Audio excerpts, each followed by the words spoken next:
Hello, everyone. Welcome back to another edition of Reely Scared. I appreciate you joining us. I know we did it a little bit later than is typical, 9 o'clock start time. So anybody who comes in for this later show, I truly appreciate it. Sorry to keep you up past your bedtime. It's a weeknight. I don't know if people go to bed at a reasonable hour on weeknights yet, if we're doing that again, or if it's still we're still in the chaos times. I mean, we're definitely still in the chaos times. But either way, thanks for joining us for a late night edition of Reely Scared.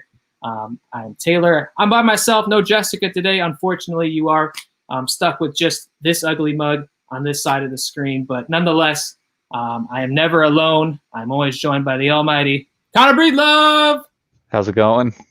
Sitting there with his totem, his pyramid to G Fuel. Yeah, I'm trying to get sponsored by G Fuel.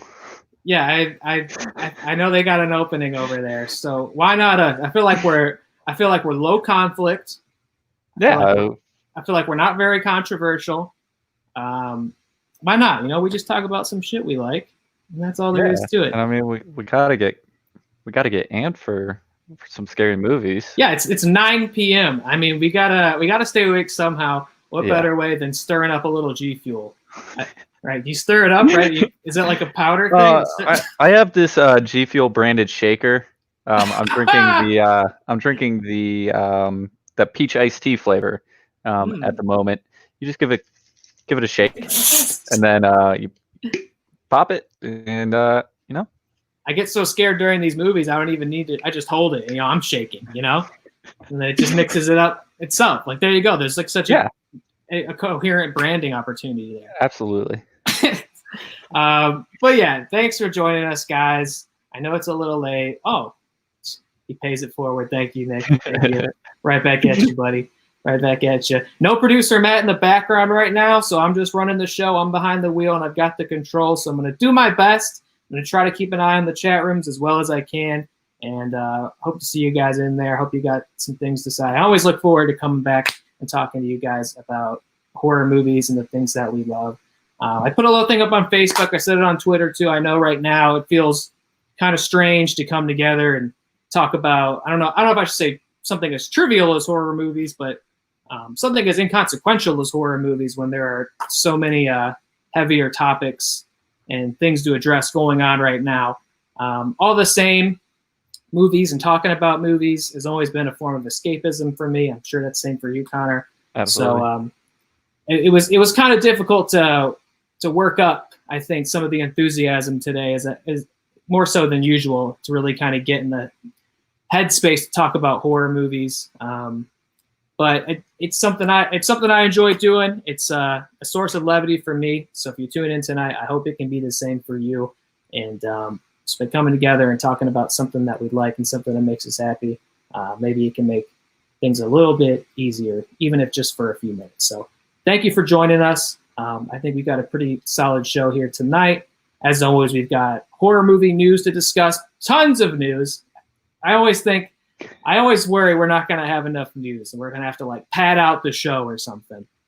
But yeah. I woke up today and saw like 4 news. I was like, enough horror movie news. Don't make any more because I'm tired of updating our document for it. That was the like main worry going into this is like, oh, we're gonna need to come up with segments because there might not be enough news. But we're on what, episode 3?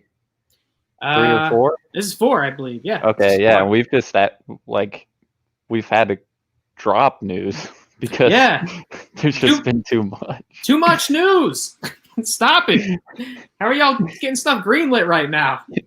Can't even make movies right now. What's going on? But yeah, we got tons of news to talk about. Our conversation piece this week is underrated horror films, things we think maybe don't get enough attention or appreciation. And then in our review segment tonight, we will finally talk about Blood Machines. No clickbait here. We're talking The Machine. And we're also going to do The Wretched, the #1 movie at the box office once again this week, all month. I think it's at like $600,000 total now, which means in the last week it's nearly doubled its total gross. So pretty cool that it's like drive-ins are continuing to open across the country. People are going to see that movie. You know, not that there's brand new movies coming out, but over like because they're doing like stuff that came out early this year and stuff that came out late last year, and some of the things that went to demand in the recent weeks. That people are still picking the Wretched over like Trolls, you know what I mean? Like getting the kids in the van and going to see the Wretched. So you love to see that. Excited to talk about that later. But before we get to any of that, as is always tradition on this show, we begin things by talking about whatever it is we're watching right now. It's not restricted to horror, just as a way to break the ice. So I once again pose the question to this lovely man. Connor, what have you been watching this week? Well, as everybody knows, HBO Max just dropped, so That's right. I've been checking that out, browsing the library. Let's see what I've watched. Tropic Thunder, that's on there. I watched the 1989 Batman. Oh, nice. Let's get nuts. I watched Suicide Squad. Interesting. That's interesting that you got to that film so early in your HBO Max run. Yeah, it was there, so I watched it. Not I haven't seen it in forever, and then I've just been kind of casually viewing the entire series of Adventure Time. Oh, there you go. They're going to be doing some HBO Max originals for that, so. Oh, really? They're going back to it. Review it. Yeah, they're doing like 3 like movies, full length, like hour and a half long specials. Damn. So that's what I've been watching. Right on. I know you had a casualty in the living room there. Your TV took a tumble. That was pretty gruesome to see. Yeah, that was the bedroom. In your bedroom. Okay. Yeah, I don't know which cat was responsible, but I gave a talking to both of them. No, that's unacceptable. But we ended up getting a new TV. We wanted a bigger one in the bedroom anyway, so it was kind of incentive. Gotcha. Well, you recovered pretty quickly there then. Yeah. On this end, I haven't been watching a ton of stuff this past week. I don't remember which day, whatever day that came out on Netflix, the Lovebirds, that new rom-com with I did check Kumail and Issa Rae. I thought it was okay. Is 2 funny leads. Sometimes that's all you need for a comedy to work. It was okay. I as I was watching it, I can't imagine it is something I would have seen in the theater. I don't think that would have done very well. Probably not. And if I paid $20 for it on demand, I probably wouldn't have been so enthusiastic about it either. So Netflix seemed like a good place for it to be. Yeah. Also watched Spencer Confidential. Okay, I actually like that one. Did you like it? Yeah, I'm a fan of Mark Wahlberg movies. What about when he's in Boston? Yeah.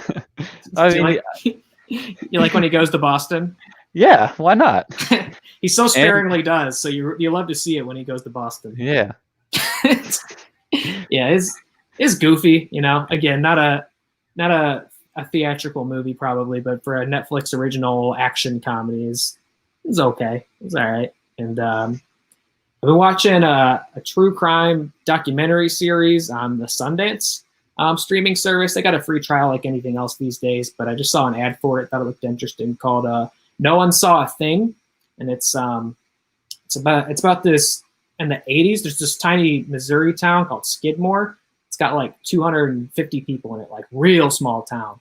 And it's like, and in the 80s, there was this town bully and violent criminal who was just giving them hell all the time. And they just decided collectively as a community to just murder him in the middle of the street in broad daylight, with 30 witnesses. And there's like a conspiracy that law enforcement was involved, and they helped cover it up. And to this day, nobody knows who actually shot the guy.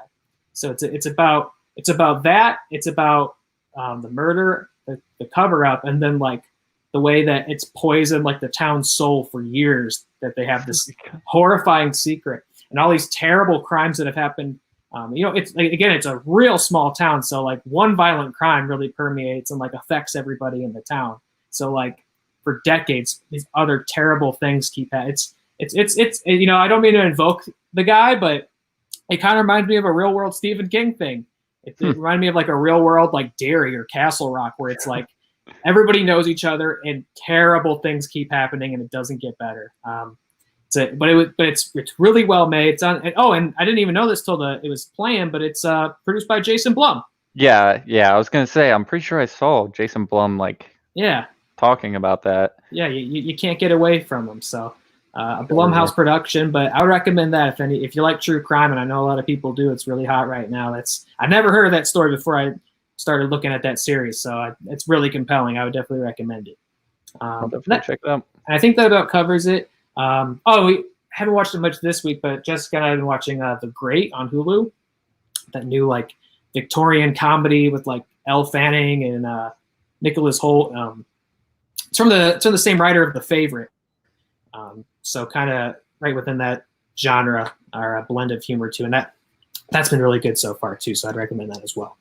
That's about all I've been looking at this week, besides obviously the scary stuff we'll get to later.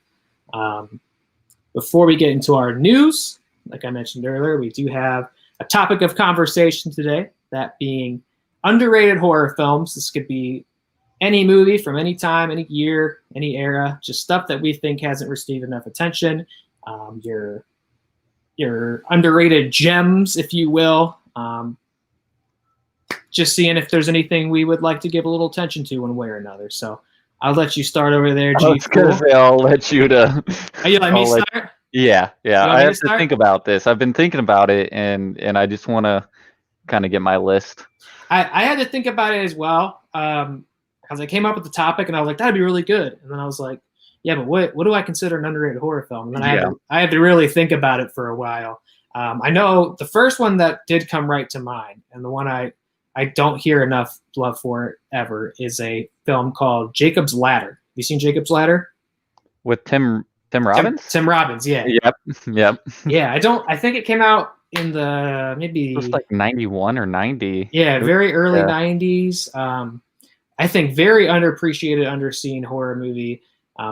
Very influential in sort of body horror and surreal horror, about this Vietnam vet who comes back from duty, tries to get back into the civilian suburban life he had beforehand, and really struggles. He keeps seeing things like creepy visions that get increasingly intense and harrowing. I think that film actually sort of developed one of the tropes I like the most in horror, which is something really, really weird and scary and bizarre happening in broad daylight.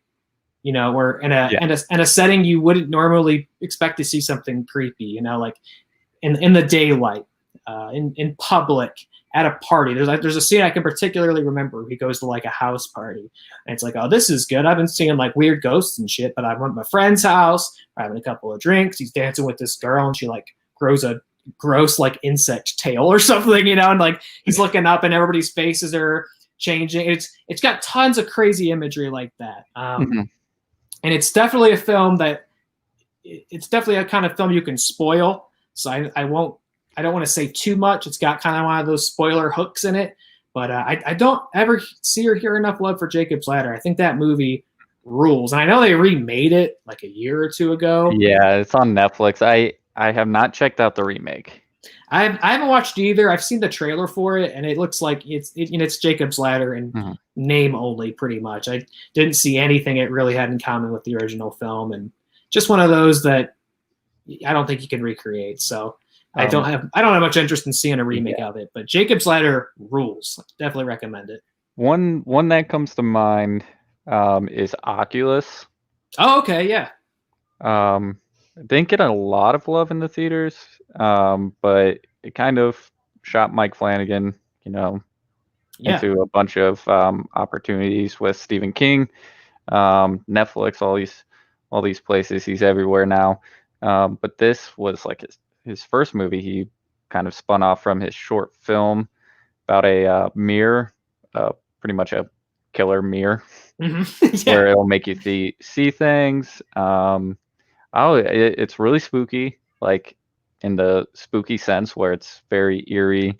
There's some good jump scares. It's very atmospheric. It's a blend of both. It's really good. And a lot of people they've never heard of it, and then I think isn't that a WWE film, if I remember correctly? Is it? I think because I remember disregarding it when they first started marketing it, because right at the front they were like WWE Studios, and I was like, well, I don't need to be watching that. But I don't think a wrestler shows up in it, which was no wrestlers in it. If it is a WWE film, it's probably their best film. That's a wrestler should be in it. I would love if like Dave Bautista ran through the mirror or something like that. That'd be sick. Or Kane. WWE's got deep roots in horror. Yeah. You know what I always thought they should make? Sting, yeah. I always thought they should make like an Undertaker movie. But not like a movie with the Undertaker in it, but like his origin story. Like, let's really get into that. You know, like that's a movie, you know? Write it, dude. Write it. Like, and I don't know, like, and then, yeah, like it ends with his in-ring debut, I feel like his first match. I want to know who he was, how he like died the first time. You know, you get into his family life with Kane. You know, what was it like coming back from the dead? And then once you came back from the dead, like, what inspired you to then become an athlete? You know, I want it like, I don't want it to admit that like wrestling is scripted. I want it to treat it as seriously as possible, like that Florence Pugh movie, but it's the Undertaker, and he's a zombie. I want that. I'll go watch that. That would rule. Yeah, I would too. You should... Honestly, let's make it. Let's get in that room with Vince and pitch this thing. Absolutely. Another one I think is sort of underrated. I think it has the benefit of being a foreign movie, which always makes it a little less exposed over here. But it's a film called High Tension. Have you? Was that on your list? On my list, yeah. We can then both talk about High Tension because that twist is insane. Yeah, I remember watching that probably at a too young of an age. Yeah. And that ending like has always stuck with me throughout life. I just like I'll randomly think about it.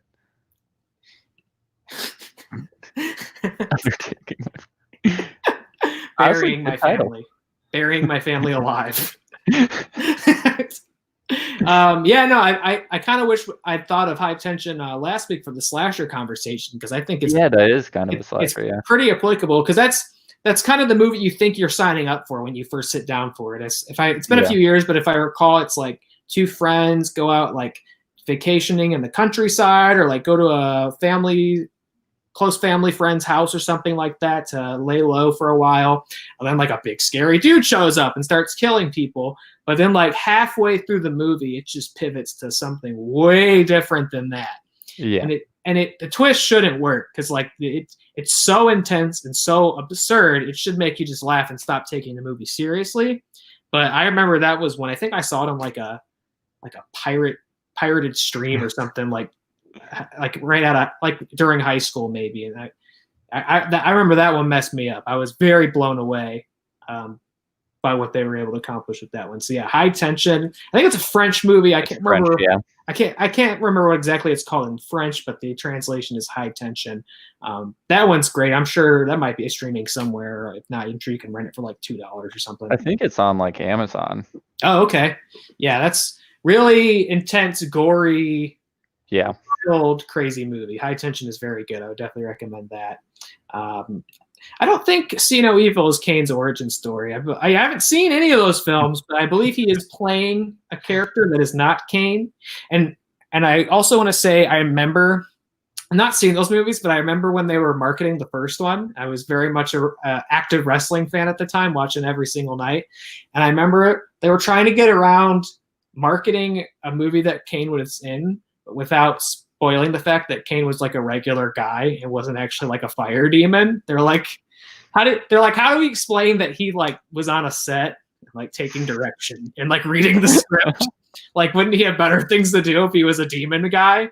And I remember that. I don't think he had a script to read, because he has no lines. They were like, just to be yourself. Well, that's what I think they tried to say he did, is he just showed up and like tried to kill people. And they're like, well, let's film it and just edit it. Because they would show like behind the scenes videos of him like getting a little too rough with the other actors. They'd be like, stop, Kane, stop it. Cut it out. They're like, stop the camera, stop.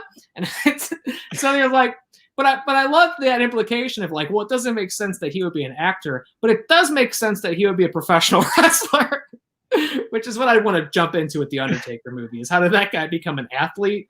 And also, how did he become a biker for a little while? like what that zombie man? Like, what was it like? Did he lease that motorcycle? Did he buy it? Did he it's steal definitely it? a 24-month lease. Like, does he have a bank account? Does he get direct deposit? What does the Undertaker's finances look like in character? You know, does he A 1099. Just have like a bunch of money under his big hat? Like, I don't know. These are all the things I'd like to explore because I think they're worth exploring. Another one, and I thought of it, and I hope you have. Wait. Can I go? Oh yeah, sorry, I forgot I started that one. This one's hard. I have to choose between two. I'm gonna say The Invitation. Oh, okay, yeah. A lot of people might not watch it because it's not your typical horror movie. Would you consider it a horror movie? I consider it a horror movie. I would say so. I could see how somebody would think it isn't. You know, it's slow burn and very tense, but then it gets pretty crazy. I think I highly consider it to be a horror movie because, I mean, what happens is pretty horrific. Yeah. It's one of those that you're like, what's going on? And you're sitting there trying to figure it out. You're like, what is this working its way up towards? Because it's going somewhere, but I can't figure out where it's going. Yeah. And it's kind of slow and methodical, but by the time it's over, I would say it is a horror movie. It's got a pretty solid, again, sort of twisty ending that I remember. We never really got to it, but I remember our first episode, 1BR, kind of reminded me of that film. Yes, 1BR. I was trying to pinpoint what movie it reminded me of, and now that you say it, it's definitely The Invitation, where it's very slow burn, and then like when stuff happens, it's pretty like quick to happen. They've got like an ending with sort of similar implications. Yeah, with the lights. Yeah. No, that's a good pick. I'm glad you said you had another one because I'm about to run out. Because I do have another one that definitely on the weaker end of the ones I've mentioned so far. But I thought of it because of Jacob's Ladder. But the first Silent Hill movie. Have you seen the first Silent Hill movie? Okay. I like Silent Hill a lot. The reason I thought of it is because Jacob's Ladder is very influential on the Silent Hill games. Mm-hmm. They said that was one of their biggest sources of inspiration on the first game, and you could see it a lot in the imagery and the monster design and the level design. They've got a lot in common with Jacob's Ladder and how weird and surreal and nightmarish they are. So that's what made me think of the Silent Hill movie. If you go into that movie expecting a good adaptation of the video games, then it's not good. It's not a good adaptation of the games. But I think if you go into it, and these aren't really probably reasonable expectations, but if you go into it just looking for a horror movie and you don't think about the games, you just think of it as an original movie, I think it's actually pretty solid. It's got great monster design because it is pulling them out of the games, and the games have great monster design. But just the idea of going into a town and that town transforming over time and your perception of events changing from scene to scene. It's got Pyramid Head in it, which I know is super overdone. I know people are freaking out right now because Pyramid Head's getting added to Dead by Daylight, and people think that fucks with the Silent Hill lore and all that stuff. But it's got Pyramid Head in it. I think the first Silent Hill movie is kind of decent. The second one is awful. Yeah, that's really bad. No matter what expectations you go into the second one, it's awful. It's got like Pyramid Head getting in like a fist fight with like one of the I can't remember the monster's name, but the monster from the third game gets in like a boxing match or some shit with it. It's super silly. Is there like a killer like stuffed bunny or something?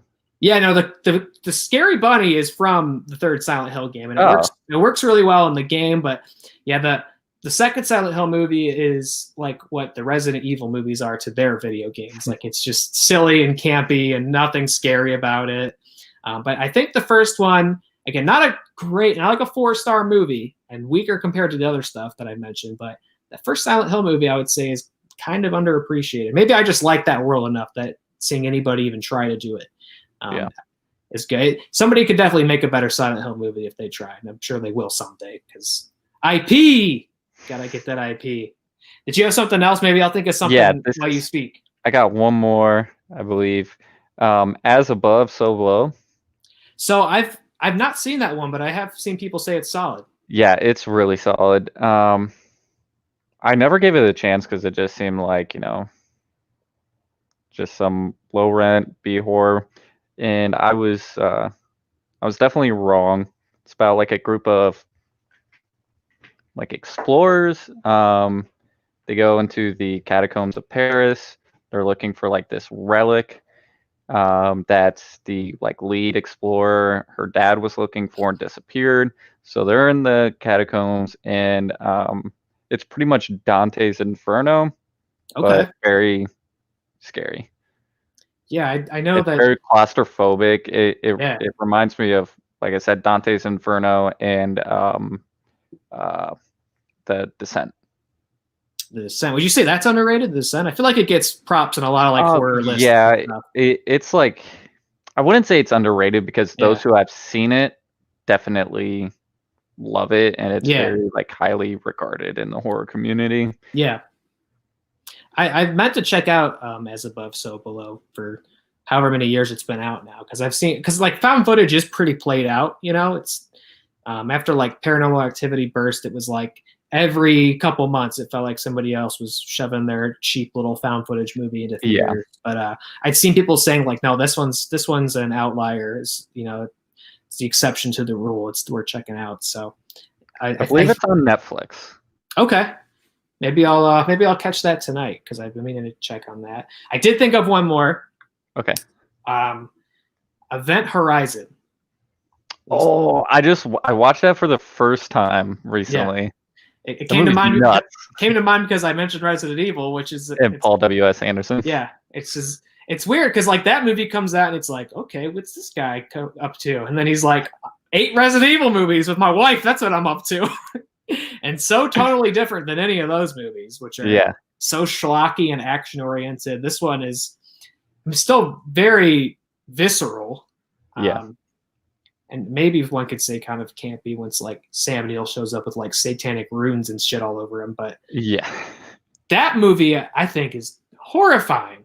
Yeah. Really scary. That movie made me not like feel very unwell. Yeah, and clearly influenced by like Ridley Scott and Alien, also influential on like the Dead Space games. But I thought that was really cool, really original, creative. I love when like ghosts or something, like I love when like a ghost or like a demon or something is like in outer space. You know what I mean? Like, oh, we're on a alien planet, but there's like a ghost here. And I can't think of a lot of examples of stuff that has done that, but I love, like, we're underwater and there's a ghost. Like, because what's the ghost doing down there? You wouldn't expect him down there. Yeah, you would. Like, the last place they'd want to be is in outer space or underwater. Yeah, what's a ghost doing in space? Like, so when it happens, that's pretty fucking scary. How many people get to die up in space to become a space ghost? And it's even worse because like I think the implication is like a spaceship accidentally went to hell or something like that, and then it comes back and they find it and they go on board and terrible stuff. Just really visceral imagery. Wasn't it like carrying like some sort of like machine that was supposed to be like a portal to the underworld? Yeah, something like that. And Sam Neill becomes sexually attracted to it. He's one of those machine fuckers. We'll get to that later. Yeah, that movie I think really solid. I don't know if it's underrated, but I definitely don't hear about it a lot. Especially in the context of like horror films. I think it gets overshadowed by the rest of that dude's filmography. So that one's one to go check out if you guys haven't seen it. I do see somebody has joined us at the bottom here. There she is. Hi. Hey, honey. Sorry. Thank you for joining us. Now, that you're here at all, it's always a pleasure. Yeah, I'm sweating like a pig though. Coming in hot off the bike ride. So yeah. Welcome, man. Welcome to the show. Thanks. We've been talking about machine fuckers and space ghosts in your absence. Oh, blood machines. We actually haven't got to blood machines yet. Okay. Yeah, it was a separate topic, but it kind of sounds like we would be talking about blood machines. We were talking about a movie called Event Horizon. Have you by chance ever seen that movie? No. It's really scary and gross. I'll show it to you someday. I can't wait. We almost watched the original Texas Chainsaw Massacre today. You've been very dangerously close to hit and play on that one. I know. I think tomorrow we'll watch The Shining.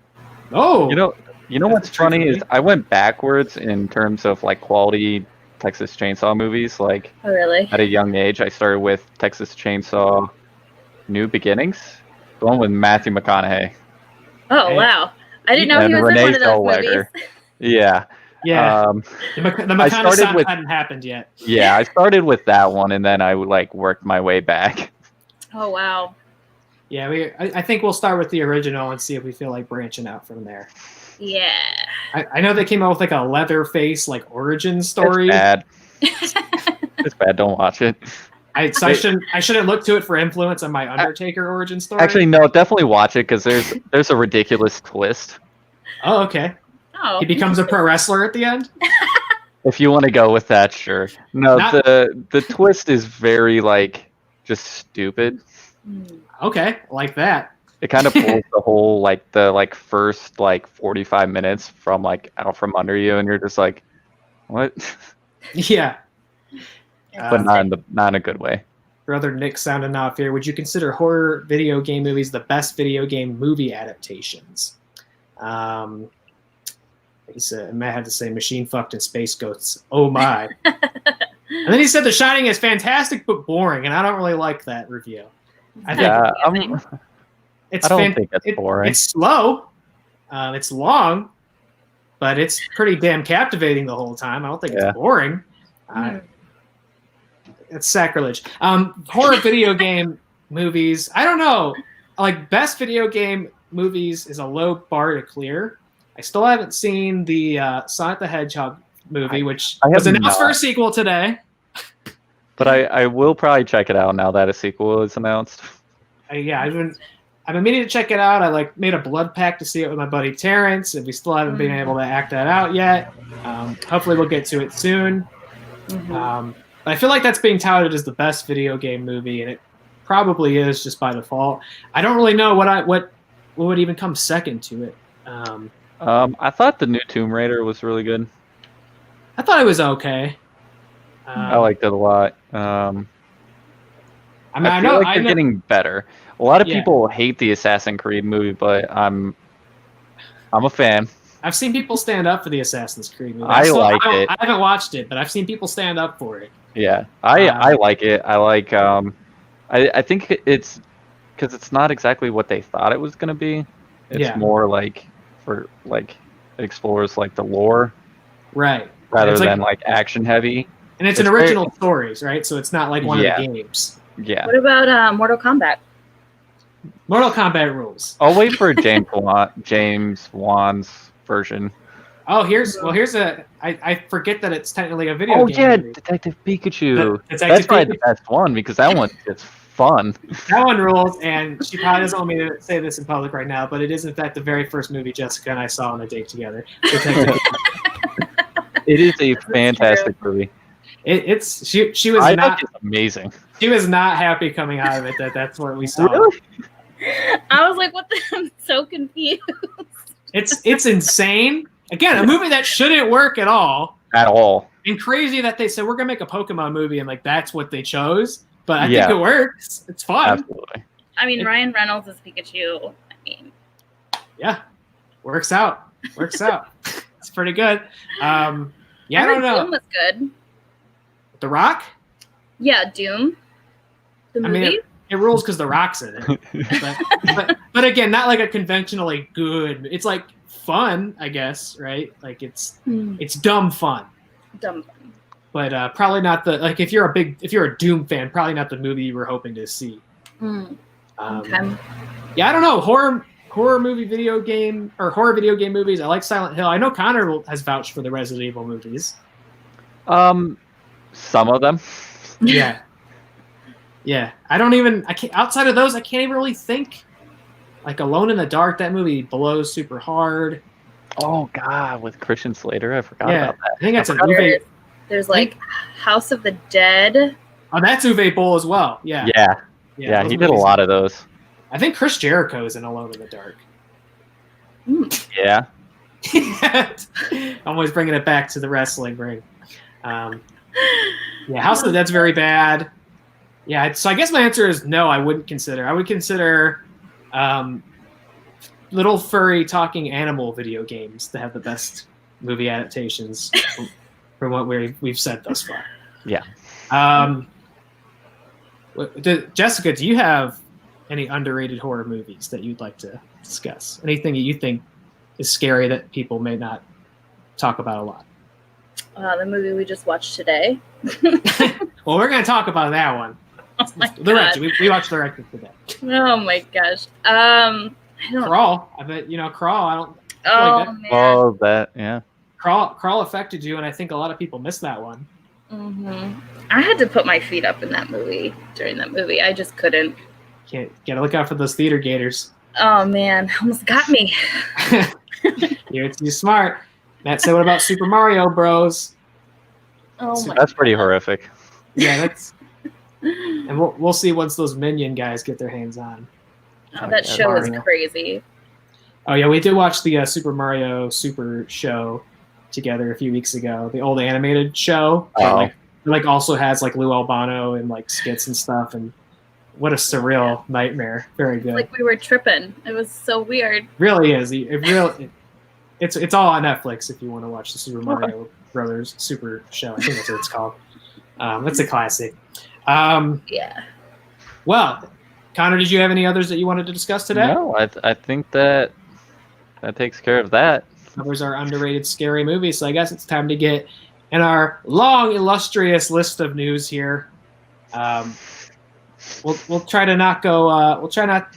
We'll I know it's a little bit later, so we'll see. I don't want to keep people up too late, but we'll do our best. No promises. We got a long list of news here. Start off with something from nearly last week, which is a new film titled The Pale Door. Just got acquired by RLJE Films and Shudder. This is a film produced by Fangoria. It's a Western horror, which I don't think is like a hybrid genre that gets a lot of play. It's coming from a director named Aaron B. Coots, who did films Scare Package and Camera Obscura, which I haven't seen. But it's a film about an Old West outlaw gang who go through some sort of botched train robbery. So they look for refuge in a nearby like ghost town. They think it's abandoned, and they come across this brothel full of women that are secretly witches and planning some sort of horrible ritual or disaster for these outlaws while they try to like patch up their leader. Fangoria also put out another Western horror movie called Saw Tomahawk a few years ago. Oh, okay, yeah. Yeah, which might have been worth saying is it maybe is kind of underrated movie too. I don't know if a lot of people saw that with Kurt Russell. I like that movie a lot. Saw Tomahawk. Really gross. Maybe that director has made a lot of like really kind of violent movies. He did like Dragged Across Concrete and like Brawl in Cell Block 99. He's a big fan of Vince Vaughn. Vince Vaughn, yeah. Wrenching dudes' lights out. Yeah. But Bonesaw Tomahawk has like the distinct. It's. Hey Paige, thanks. Welcome to the show. Hey. Welcome back. Thanks for joining us.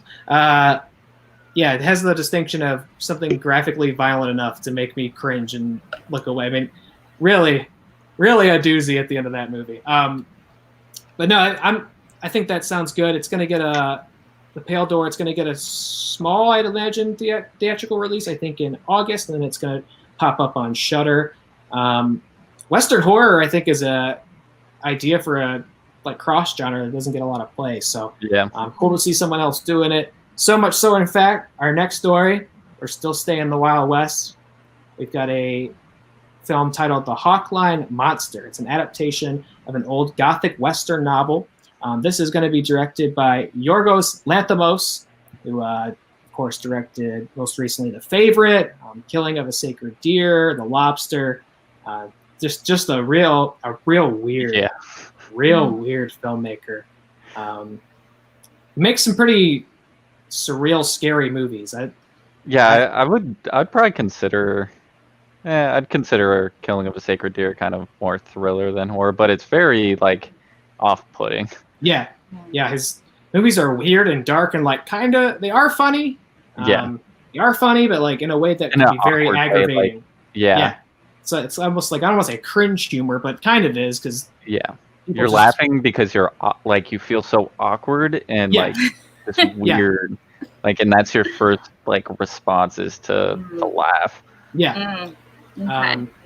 He's not writing this movie, so I don't know how bizarre the dialogue will be. It's this is written by Tony McNamara, who wrote The Favorite, which I do think is probably Lanthimos' most conventional movie. Definitely. So it might not be as weird, but he is directing it. It's, as I said, based on an old, I think from the 70s, an old novel that's apparently been getting floated around Hollywood for a few years for adaptation. At one point had Tim Burton attached to direct it. It's had Jack Nicholson attached to star in it, and Dustin Hoffman. So it's been passed around for years, one of these things that they just could never seem to get made. But it's about two gunslingers who get hired by a teenage girl to come to her home and kill a monster that's apparently living underneath the basement of their home. That sounds sick. That sounds great. Yeah, I'm down for that. And I'm sure it won't be nearly as straightforward as it sounds, being a Lanthimos movie.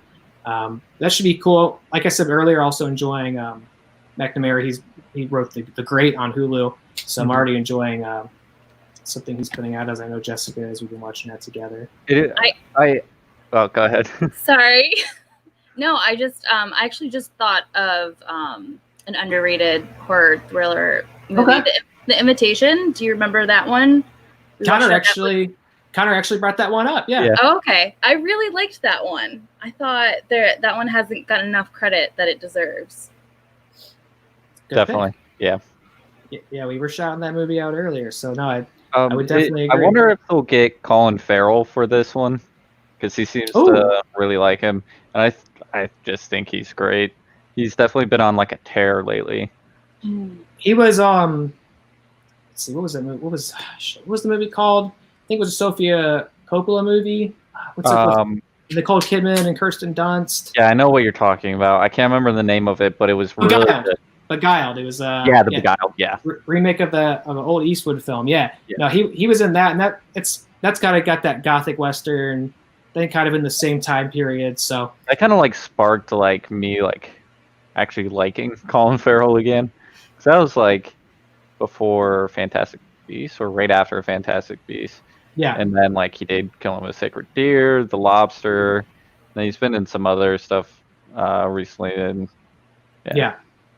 So looking forward to that, especially. It's always interesting when a movie or a project gets floated around for this one decades through Hollywood, and for one reason or another, they can't seem to make it stick. So cool to see that finally get a shot, especially a director who's on fire like Lanthimos. I mean, he's already got like 3 or 4 other projects after The Favorite blew up. He's one of those guys who just get an opportunity day after day. So glad he's given it a shot. I think horror western as a subgenre has a lot of potential. I just even for myself, I wrote a story. It's just something I want to get made one day or sell one day. The story I'm most proud of writing is actually a horror western hybrid story. So I think that era, and like as people are still setting up society and it's turn of the century and they're like moving away from lawlessness, and there's still so much about the land and the mythology that people don't understand. I think it's got a lot of fear of the unknown. I think it's got a lot of potential.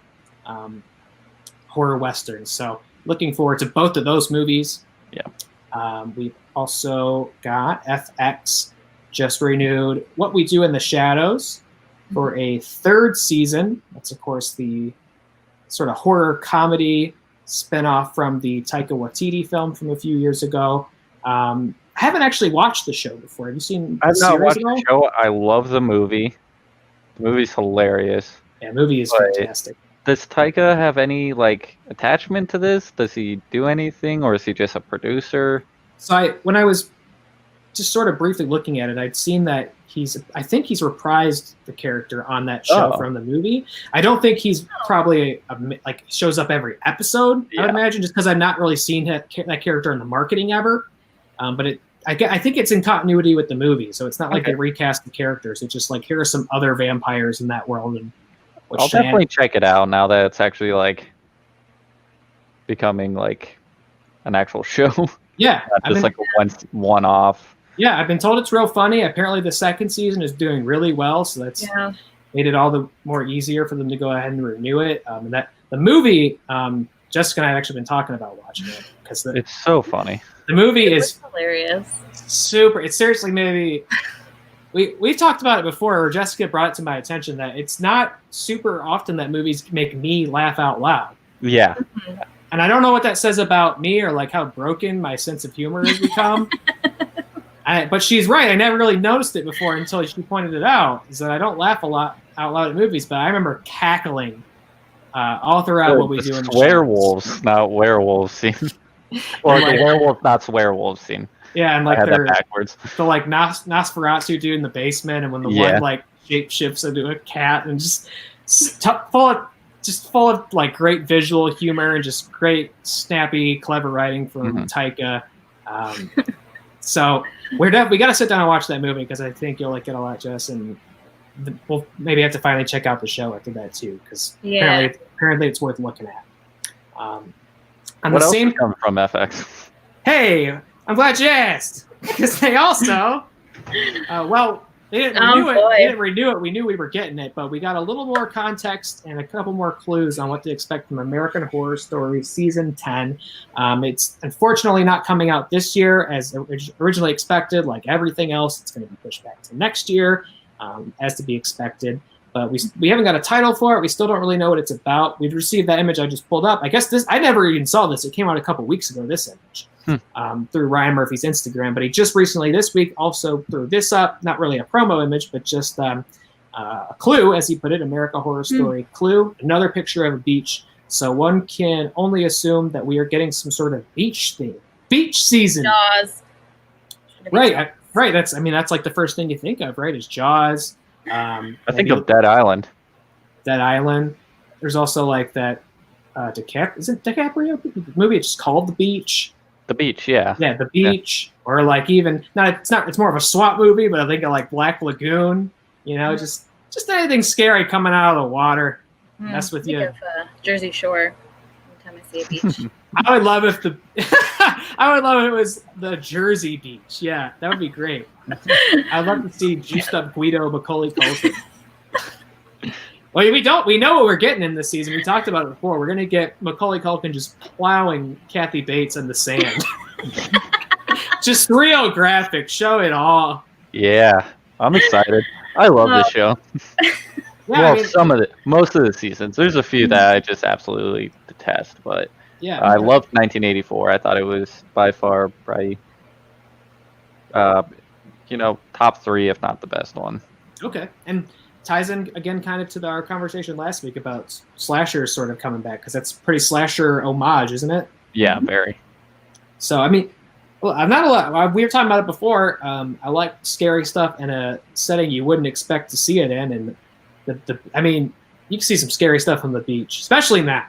The beach is a scary place to go right now. I feel too, but I'm down to see something creepy in the sunlight.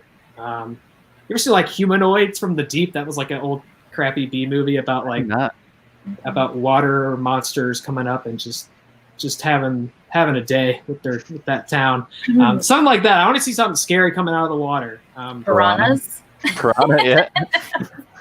Yeah, like piranhas with just like legs. That's what I want to see. Just very thin baby legs. And they have like 10 toes. Oh my god. Yeah. Piranhas with legs. If I remember American Horror Story correctly, there'll be like 13 different things coming out of the water. That's why I kind of like the last couple seasons they've kind of gone away from like 1,000 storylines that go nowhere. That would be good. Being really satisfied with any of them. They've gone away with that. The last couple have been pretty straightforward. They'll introduce like a subplot, but they'll wrap it up pretty neatly after a few episodes and continue the main storyline. Okay. So I'm hoping they continue that because I think that makes the show more enjoyable. Kind of getting invested in, 1 or 2 storylines rather than like one every other episode. That makes it a lot more appealing to me.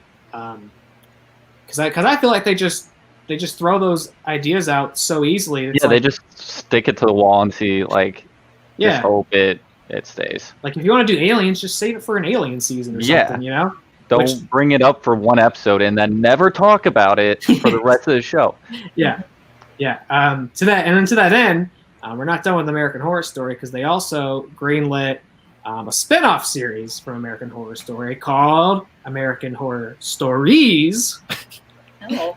That's going to What be. is this? Did you not see this? No, I saw it in the notes. I just don't know what it is. I just punched it all into one paragraph. So American Horror Stories, which is apparently a anthology version of the show. So I guess it would be, which is kind of weird because it already is sort of an anthology where every season is something different. So I guess this would be your Black Mirror or Twilight Zone, like every episode is something different. Which again, I mean, I'm sure they got showrunners on this thing, but I'm like, Ryan Murphy, how you got so many goddamn ideas. Yeah. You know, like every season's about 20 things, and now you're going to have every episode be about something different. It's like, I guess you just kind of grab your tropes and stuff you like, and you just put them in the dryer and let them tumble all over each other, and then throw it back out. But yeah, I mean, maybe this is a way for him to kind of get sporadic. Yeah. Every episode, and then like the main show is just one or two storylines. Like, I got a cool thing for zombies, so instead of shoehorning into my beach show, I'm just going to do a zombie episode over here, I guess. Yeah. So, there's smart. a lot of history of horror events happening, so I know he's taken some of those ideas before. And kind of shit all over Roanoke. Yeah. So maybe it'll be something like that too, which would be interesting to see. And horror definitely has, a home in the anthology format. Again, it's like Twilight Zone or something like Creep Show. I know there's like a new Creep Show on Shudder that I haven't really. I need to check that out because I heard it's actually really good.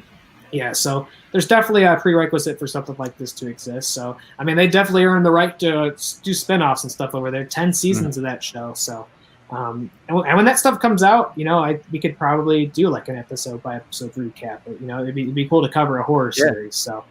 Nice to have stuff coming down the pipe in that respect. Here's something a little different. So first I'll tell you this: they're making a new Van Helsing movie. Ooh. Not with Hugh Jackman. It's got nothing to do with that. I'm sorry. I love that movie. I know you love the movie, so I didn't want to get you too excited. You should get more excited because so they're making a new Van Helsing movie. It's about Van Helsing and a vampire he's befriended. Now, I'm going to punch up this image, and you tell me which actor you think is playing which character. Who is Van Helsing? Jason Momoa. Oh. No. Peter Dinklage is Van Helsing. Peter Dinklage is playing Van Helsing, and Jason Momoa is playing his vampire buddy. The film is, at least I don't know if it's completely 100% official yet, but it says they're set to star and produce a film together called Good, Bad, and Undead. Peter Dinklage will play the world's most famous vampire slayer, or at least maybe once. Maybe Buffy has eclipsed Van Helsing as the world's most popular vampire slayer. But no, it's not the Dark Universe. Sorry. Maybe hey, the Snyder Cut came back, right? So you never know. DC Universe might come back. Maybe we can finally get that Dark Universe back. Hashtag save the Dark Universe. Save the Dark Universe. Get it trending right now. You know what? I'm going to revisit Mummy. I'm going to revisit it tonight. I'll let you know how I feel about it. I think the best thing about Mummy is that trailer where it was... where all the sound except the screams were cut out. I love it. That actually came out. That trailer was played in theaters.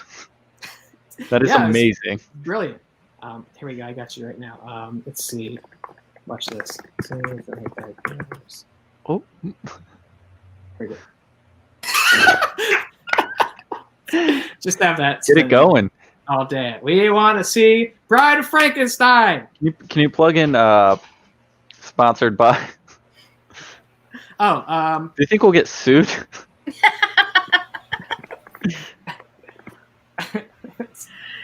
Here we go. How is it? So, they're making a Van Helsing movie. Peter Dinklage is Van Helsing.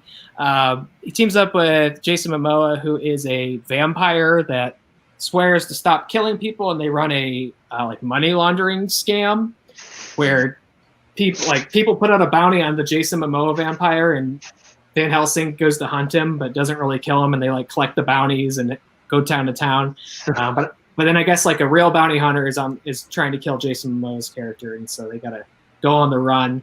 It's coming from Legendary Entertainment, and it's been described as Midnight Run in a Bram Stoker world. So this could either be hella stupid, but I think it sounds like a good. It sounds like Ozark meets Twins meets Van Helsing. Yeah, which I guess Dinklage and Momoa have been saying they want to do a Twins sequel. Yeah. Which is a good. I mean, obviously they got the Game of Thrones connection, so they have history together. This sounds like a great idea. I'm, and it could go south.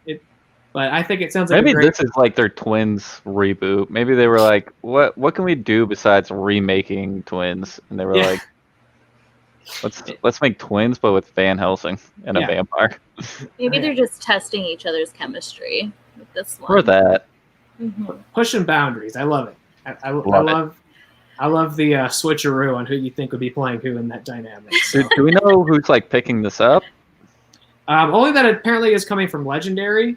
Oh, Legendary. So it'll probably be Universal. Yeah. So hey. Oh, of course it. Yeah. Hey, could be in the Dark Universe. Dark Universe. See that globe turn over. I will say the Dark Universe had a sick opening. That was a sick reveal. I was like, this is cool. I know this movie's not going to earn it, but pretty cool. So, maybe that's it. Maybe they'll team up with the Elizabeth Moss Invisible Man.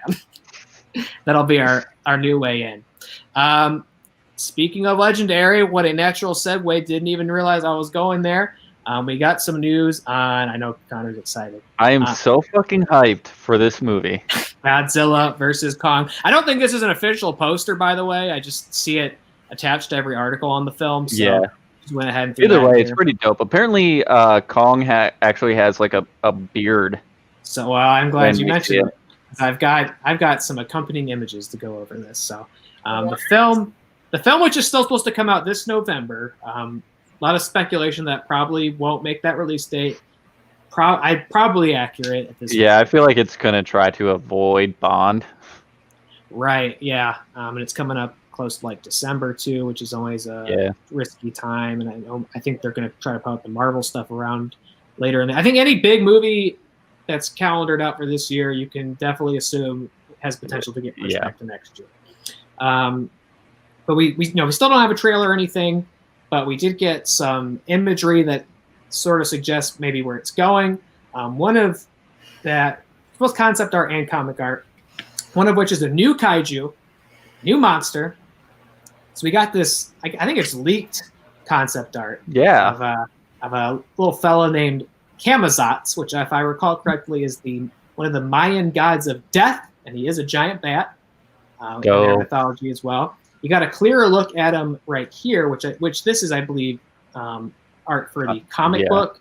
They always like to do comic book tie-ins with these monster movies. And then you have an actual page from the comic right here of Big Boy Camazotz. Now, I don't know. It hasn't really been said whether this character is going to show up in the movie. This is obviously all for the comic book, so I don't know if this character is going to show up and like Godzilla's going to punch his lights out and that's all there is to it, or if this is a character that's getting set up for the movie. I think we all kind of expect us to do a Batman Superman thing where they fight for a little bit, but they've said, right, that like it's going to end. Well, one of them's going to win. But like, no way, this movie ends with like King Kong killing Godzilla, and then we go credits. Godzilla's thick as hell, though. So I feel like if anybody has a chance, it's Godzilla. He's a beefy boy for sure. He's very beefy. So the only thing we know is that this is a film that's going to be made. We have no other. Adam Wingard is directing it, and I'm a huge fan of him. Your Next is great.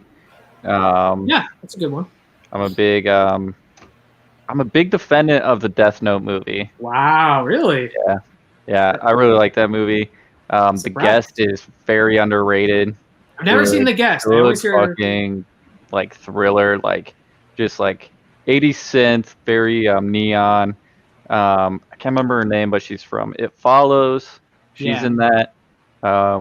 It kind of ties into Your Next. Like it seems like he was building this like world based around really? like this like military organization.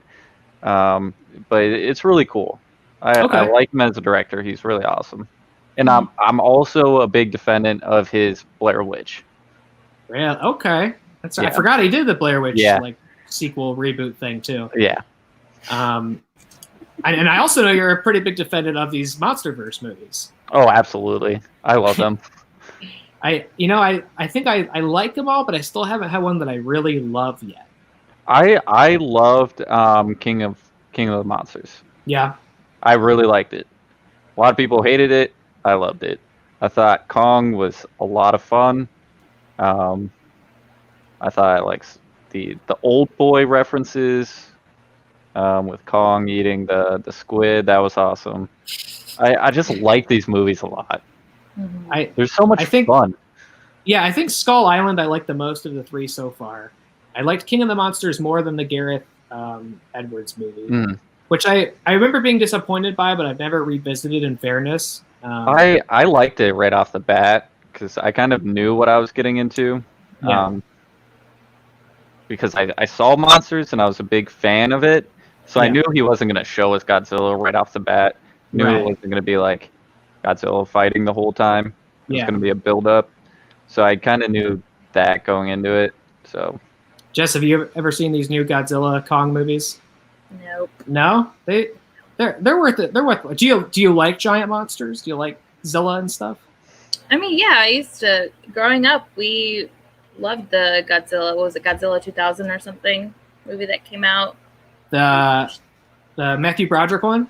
Yeah, we watched that one a lot. I liked that. I watched that a lot too. I've never seen any of the King Kong movies. I've just never seen them. Oh, really? Yeah. The 3.5 hour long Peter Jackson one. I love the Peter Jackson one. I mean, I love Peter Jackson, That's true. I don't know, something about a big old monkey stomping around. Yeah. I think the Peter Jackson one's really good. I like Skull Island all right. I like all of them all right. I like King of the Monsters okay.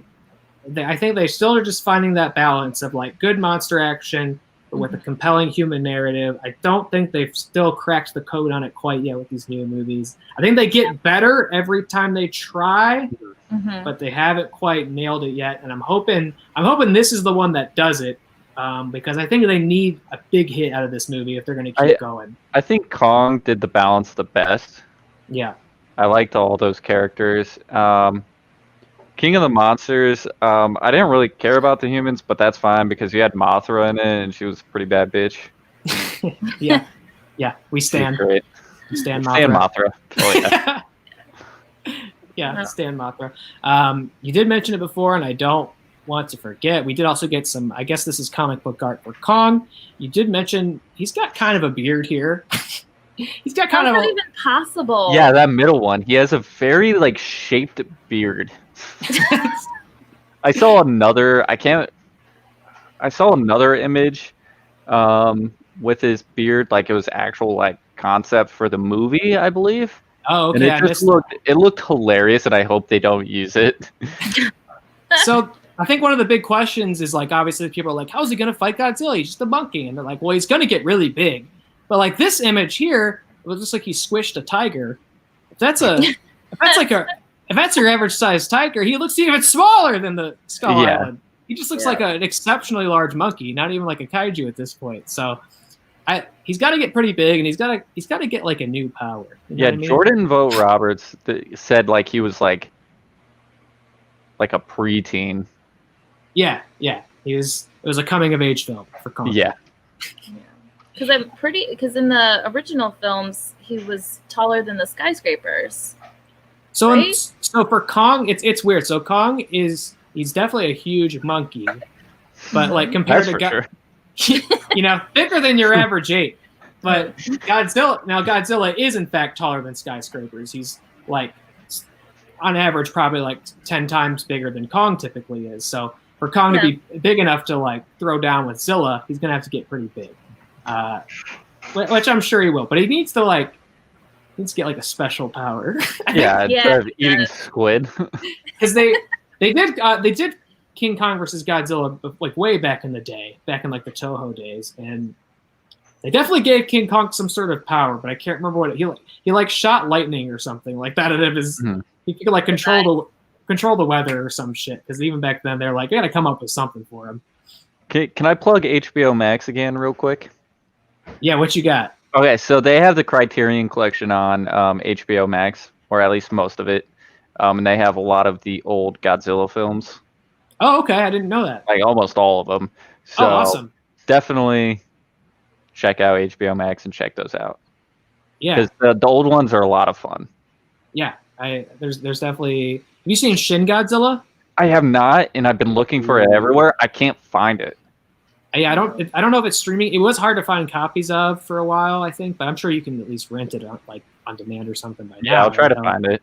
Oh yeah, Shin Godzilla is wild. I heard it's awesome. Yeah, coming from the Evangelion dude, so he makes up some harrowing, nightmarish shit. And it's cool because Godzilla's scary again in it. Awesome.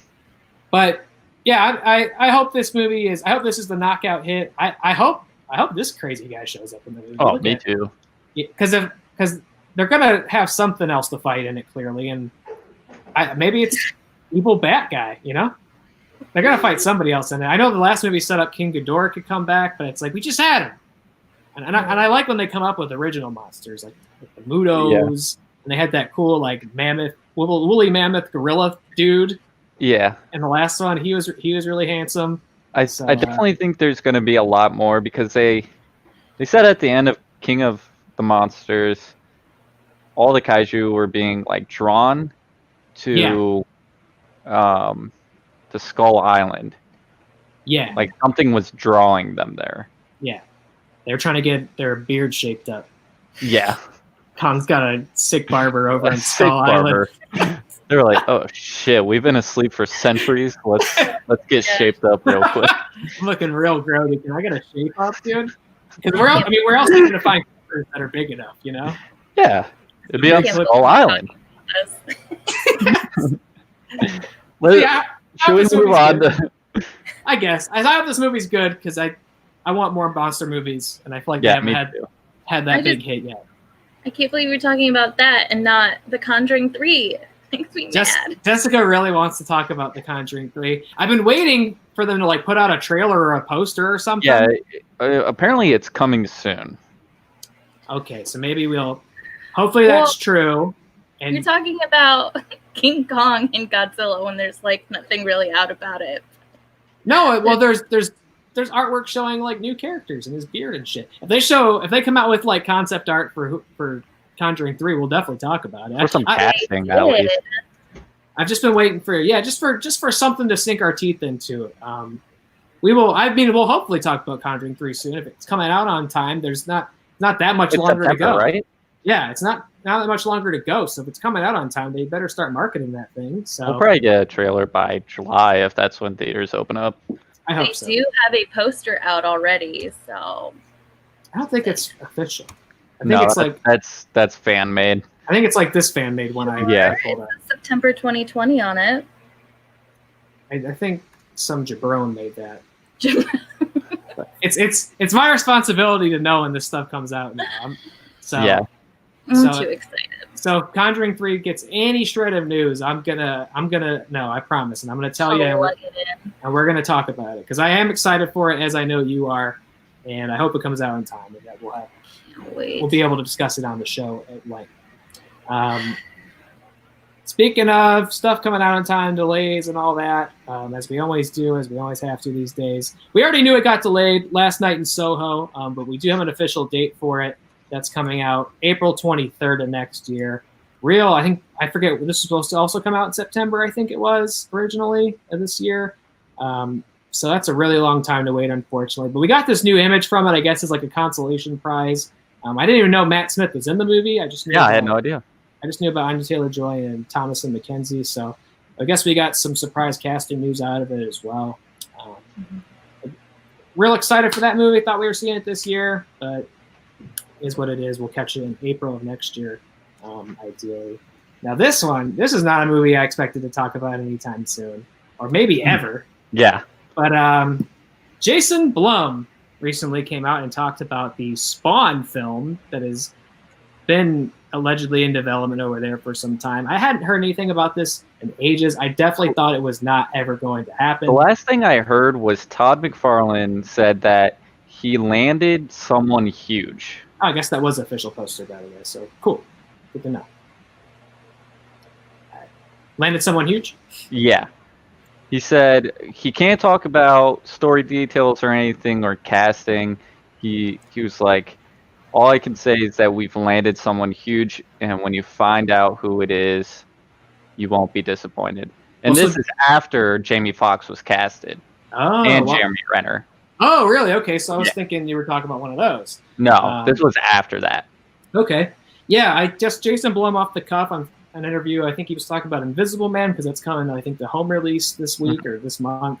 Someone asked him, like, yo, what's up with Spawn? Haven't heard much. And he said, he seemed like really enthusiastic. He was like, oh, yeah, we definitely are making Spawn. I want to make Spawn so bad. And he said there's been a seismic event. Which is probably the same event that Todd McFarlane was talking about. Yeah, I don't know what the hell that could mean ultimately. I mean, it's a Spawn movie is like long overdue, I think, or at least another shot at it since the legendary Michael Jai White movie, which I thought was dope when I was like 10. Yeah, I love John Leguizamo as a fat clown. Yeah. But we talk about how profitable horror is right now. Obviously, it's a comic book character. It's like if there was ever a time to try Spawn again, it's right now. I mean, Spawn is very much a product of like the 90s and like edgy comics, and that's not really style anymore with comic books. But it seems like a good time to try Spawn out again. Now, I'm still not sure about Todd McFarlane directing it, as he's supposed to. He wrote the script, which, okay, fair enough. Like, if anybody's going to write a Spawn script, let it be that dude's. Yeah. He never stopped writing Spawn. Like, it's always been him, which is crazy. Like, that'd be like if Stan Lee actually wrote every issue of Spider-Man that ever came out, Like, he's the premier source on everything Spawn, so a script, sure. He's got no directing experience whatsoever, which makes me think of, like, Frank Miller on The Spirit, which is like a legendary bomb, disaster of a movie. So that seems like a risk, but at least it's over at Blumhouse. They know how to make something scary. They know how to make something cheap, which seems like if Tom McFarlane's going to insist on directing it, he's probably going to have to make it cheap, because I don't think he's going to inspire a lot of investors to give him like $100 million like these movies typically have these days. So I definitely thought we were never going to see it. I didn't think it was ever going to happen. Yeah, I thought, especially with how things are getting delayed and canceled and pushed back now, I was like, they're definitely throwing Spawn like in the manila folder, putting it in the cabinet and not thinking about it. Yeah, it's like Uncharted. Yeah, Uncharted. But Sony is like prioritizing Uncharted, so it seems like these long delayed like movies. They're just like, all right, we're gonna make them first, so you guys can shut the hell up.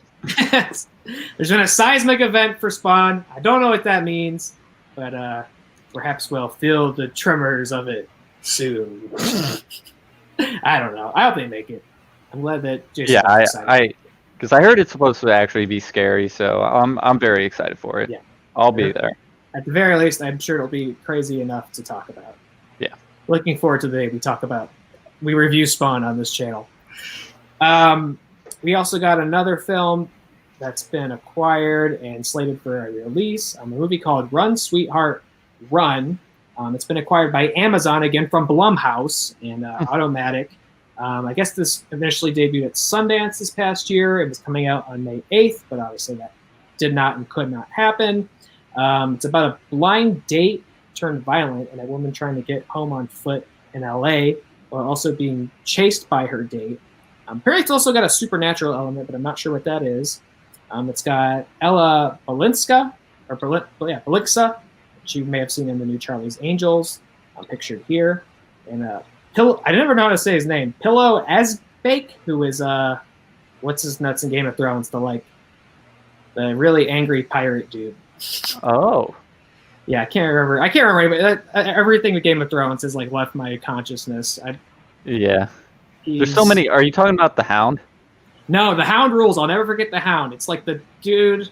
I can't. His brother. He's the brother of the one guy. Oh. He leads like the Navy. Yeah, I know who you're talking about. And he I can't remember his name, but he came back and he was just like a giant dick. Yeah, he's a real asshole. It's really not fun. Yeah. I can't remember like anybody's names from that. It really. I know there's so many characters. I've totally just Game of Thrones has like no real estate in my mind anymore. It's crazy to think how big that once was, and like no one cares about it now. I was so like I don't know. I should probably try rewatching it, but I always get like 5 seasons in, and I'm like, oh god, I'm exhausted. Yeah, I don't think you need to watch it anymore. I never watched the last season. Oh, okay. Yeah, well, it was something to experience as it was coming on, but it's like now you just know you shouldn't get invested. You know, it's like because it just shits the bed in the final round. Yeah, but this sounds really interesting, and I cannot wait to watch it on Prime. Yeah, it comes. Yeah, going to Prime. Don't know when that's happening yet, but I would assume sometime this year. It comes from a director named Shana Feste, who seems to primarily make like rom-coms or romance movies. I didn't really see anything like this in her filmography, so always curious when someone takes a new step into this genre and tests it out and uses like the conventions and lessons they've learned from other types of movies and stories and see what they can come up with. The classic Jordan Peele of it, so yeah, looking forward to checking this out. This one's a pretty big story. Scott Derrickson announced to direct the Labyrinth sequel, which is another movie that I didn't think was going to get made. Not really, I guess, Labyrinth, a horror movie, but Scott Derrickson, obviously a horror director. Although there's argument for that. I mean, Jessica, you were saying Dark Crystal scared the shit out of you, so this is kind of a how could it not chip off that block. Scare. It's an interesting segue from going to like Sinister, and then Doctor Strange, and then Dark Crystal sequel. Puppet musical. Yeah, it's such a strange like lineup of movies for him. Yeah, and well, he exited obviously the Doctor Strange sequel, and the sort of read between the lines everybody did was, oh, maybe they don't want to make it as scary as he thought of. So that he would come to this, and it's like, oh, is he going to make this scary? Yeah, I thought he was gonna do something like terrifying again. Because Sinister, I forgot to mention on that episode of movies that actually, scared us. Yeah, Sinister is one of those movies that terrified me. Sinister's good. Jessica, have you seen Sinister? That movie is frightening. Ooh, we should watch. It'll definitely work on you. Yeah, it's scary. It would definitely be effective for you. Sinister's good. This is a movie I never thought we would see in any context. Yeah. Another Labyrinth. Obviously, the real question everybody's got is who's going to play, or is there going to be a Goblin King? I'm sorry. I said Dark Crystal. I meant Labyrinth. I'm sorry. That's a blunder from before. I'm sorry. We knew what you meant. Okay. Yeah. Who's going to play the Goblin King? Who knows? Do you even do that again? Definitely. I've seen a lot of people saying should cast a woman in the role. Just try to get as far away from Bowie as possible. And I mean, Bowie already played it pretty androgynous to start. I think that would be smart. Probably like Lady Gaga. That's a name I've seen get thrown, because obviously you'd want somebody who can sing and dance as well as act, right? Yeah. She's a great performer and a good actress. So and she could probably like blur those lines a lot, kind of like Bowie did. So that would be a smart play. Yeah, I think it'd be a good homage to him too, because she cross dresses. Right. Mm-hmm. Yeah. I've seen her get thrown out. I've seen Janelle Monáe. I've seen people on Twitter saying that could be cool. That would be awesome. And one I liked, I don't know if she can sing or dance, but somebody put out, have Jennifer Connelly be the new Goblin ruler, bring that. So I guess it all depends on what they want to do, whether they want it to be a sequel or a reboot. Is it in continuity? Is there a Goblin character even in it? But it better have music. It won't be David Bowie's music, sadly. So it'll be a different spin, but I think Lady Gaga's a good idea. Get a real musician in there to help write the music, and it better have a fuck ton of puppets. I don't want to see any CG in this thing. Brian Henson is executive producing it, so I don't think we got to worry about the puppets too much. But there better be a lot of puppets in this, because why do it? You already missed a Bowie. Don't do Labyrinth without some puppets. I love Gaga, but I think Monet would be probably a better choice. Yeah, that could be. I think that could be cool as well. So a lot of interesting things they could do with that. And I think there's obviously room for it to be scary because I don't think Labyrinth is as scary as Dark Crystal, but there's some pretty frightening stuff in there, especially when you're young, like when she's going down the tunnel with all the hands and just something very uncanny and surreal about puppets, especially when they're as well made and puppeted as the Henson one. So yeah. Let's see. Oh, last thing. Now this is a hot fuego scoop that Connor. Yeah, this came out last minute edition, and I am so stoked about it. Yeah, so I'll throw it up, and I'll let you take this one away because I think you got more of the info on this one. All right, so Upgrade. It was announced that Upgrade is getting a sequel series from Blumhouse, and Lee Winnell is actually coming back to direct it. So it sounds like it might be a limited series. Yeah. There's not a lot of news. It was just announced like an hour before we went live. Right. It's going to expand on the world created with STEM, the device that kind of takes over your mind and can control your body. It's going to pick up a few years after the film ends and expand on that world. The original movie was based around a guy and his wife. She works for this company. He like remodels old cars, sells this car. They're coming back from that, and his wife is murdered, and he's left paralyzed. The company that the wife works for approached the husband, tells him, "Hey, you have to sign this NDA, but we'll put this device in your neck, and you'll be able to walk again." Little does he know, the device will actually speak to him in his head and can control his body. And it's like a bloodbath from that point on. He tracks down all the people that killed his wife. It's a huge conspiracy. It's an awesome, bloody movie. Yeah. Lee Winnell's second movie, but it's awesome. There's no word if Logan Marshall Green's going to be returning, so that'll be interesting to hear the casting developments. But I'm really, really excited for this because Upgrade was one of my favorite films when that came out. Yeah, Upgrade was really cool. I'm always a little skeptical when they take these movies and make them into a show. But like you said, Leigh Whannell's attached to it, so hopefully he'll keep it on course. Like I know I haven't watched any of it, but they just did this. They started with the Snowpiercer show. Yeah, I heard that's god awful. Yeah, apparently they like recut it into like a police procedural on a train. Yeah. Which is, it's like actors are watching it and they're like, that's not even the character I remember reading in the script. That's not who I was meant to be playing on set. They like completely recontextualized the whole show in post-production. So always skeptical when a good movie becomes a show. It's always promising when the original creator is behind it though. Right. And it was announced he's directing all the episodes. Oh, it's not like he's going to direct the pilot and that's it. He's directing the whole thing. Oh, okay. Yeah. Kind of like a Sam Esmail type deal. Okay, yeah. Well, that makes it all the more encouraging then. Because Upgrade was really cool.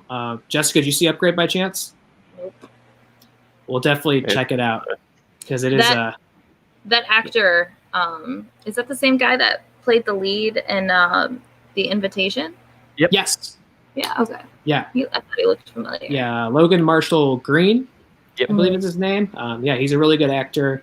The film's great, awesome original idea, like real clean, start to finish movie with some great action sequences, and then obviously Lee Winnell goes on to make the new Invisible Man afterwards. So, which has like the same like camera movements that like when I saw it in Upgrade, I like never really saw these camera movements utilized in an actual film in like a really cool way. But the way like the camera moves around and like follows the action, it's just so engaging. Yes. And he brings that to Invisible Man during that hallway scene in the psychiatric ward. It's insane the way he can, just utilize the camera and the action around it is awesome. I hadn't even really made that connection, but now you're saying it, yeah, I can totally see like when it's panning the rooms with Elizabeth Moss, and then when the threat actually shows up and she's getting flung across the room, the way the camera pans and follows her is a lot like his character. That first interaction in that house where he's like just moving. And, it's that same kind of camera movement. It's just so cool. Yeah.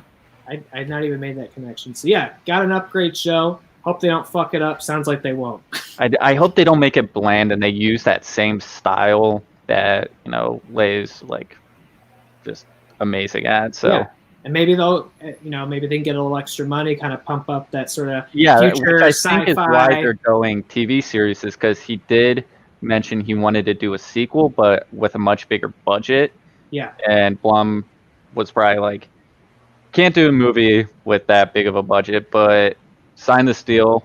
We'll go ahead and give you a TV series, and you'll have a much bigger budget. Right. So yeah, there. Always something to look forward to in our news segment. Glad that the entertainment industry has not given up yet through all of this. So glad we've got more stuff to look forward to in the years to come here. And that completes our news, except you did make a note in here that there is going to be a sequel to Sonic the Hedgehog, and that'll be the horror film of the year. I agree. You're welcome. Yeah. Can't wait to cover that on the show. All right, that completes our news for the evening. So I guess it's time to finally jump into our review segment.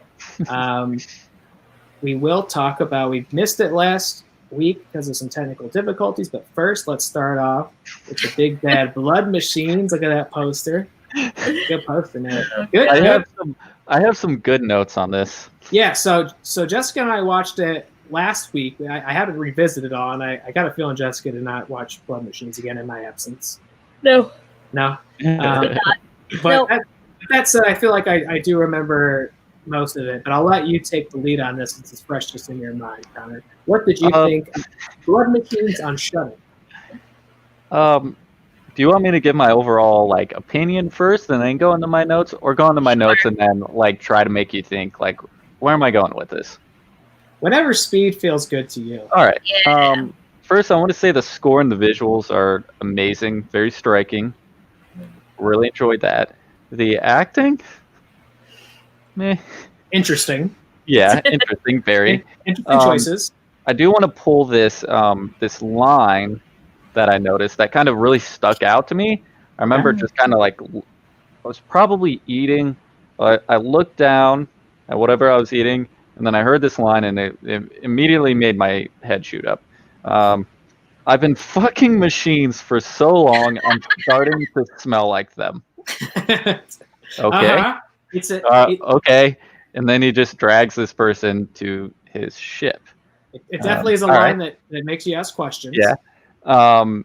And they're called Blade Runners, which makes me think, is this in the Blade Runner universe, or are Blade Runners an actual thing? Yeah, I was surprised that that's not apparently copywritten material. Yeah. Trademarked. So is there a real world Blade Runner job you can have? I don't know, because that is I was very thrown off by that. Yeah. Also, is the machine a demonic presence? The inverted cross really confuses me. They're coming out of machines and they have inverted crosses. So are machines the devil? Is that the allegory we're going for? I have no idea. Why is this movie or series so horny? It is very horny. Yeah, very. Exceptionally horny.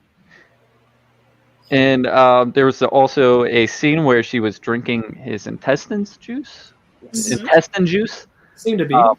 It was very interesting, and then embodied him, which makes you think it is a demonic presence. That was a weird scene.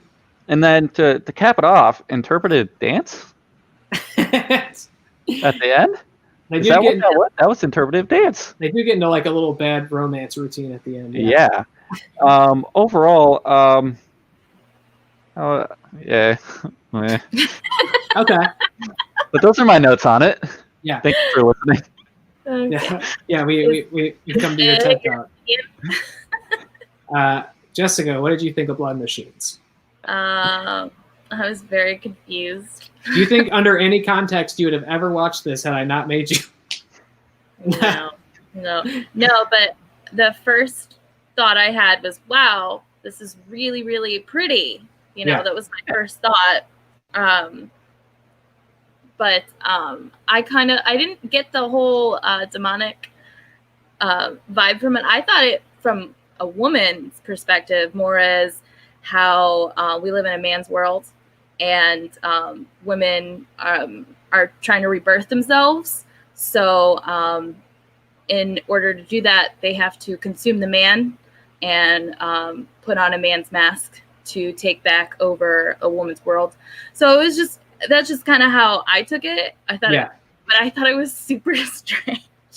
I literally told Taylor, I was like, what, did like a horny teenage boy come up with this idea? Because there's just naked women everywhere. Yeah. But I like boobs, so I didn't mind it. But sure, there's a lot of bub. they do show bub in this. Yes, they do. But I thought it was really strange. I actually enjoyed that she started to devour his insides. I thought that was a pretty interesting take, just because it's just a weird concept for a series. Yeah. But then you add in those like weird little details, and it makes it just a little bit more interesting. Yeah. I so I was actively looking forward to Blood Machines. I've kind of followed the creation and production of this over time. It's something that was being made very publicly, because I think it's almost completely funded by crowdfunding, like Kickstarter campaigns.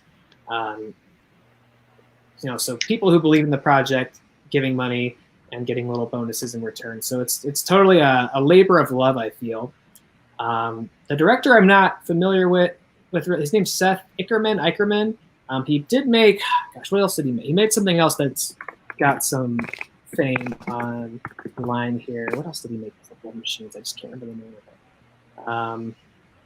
Turbo Killer. I don't know if either of you happen to see Turbo Killer, but it's kind of in the same. The snail? No, not the snail. Turbo. Actually, yes, it was the snail racing movie.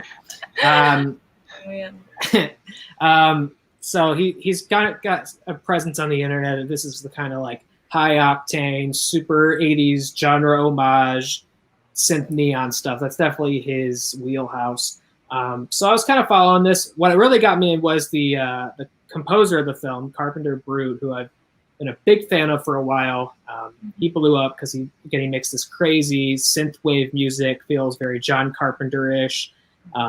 He got real big after a game called Hotline Miami came out, and it's filled with his music, and he's put music out like that since. So his attachment, it's the first time he's ever composed for a film like this, I believe. So that was always promising, and the soundtrack is probably the biggest takeaway I'll have from this. Like, I don't know if I'll ever revisit and watch Blood Machines, but I've been listening to the score from it while I drive around and stuff. It's a great score.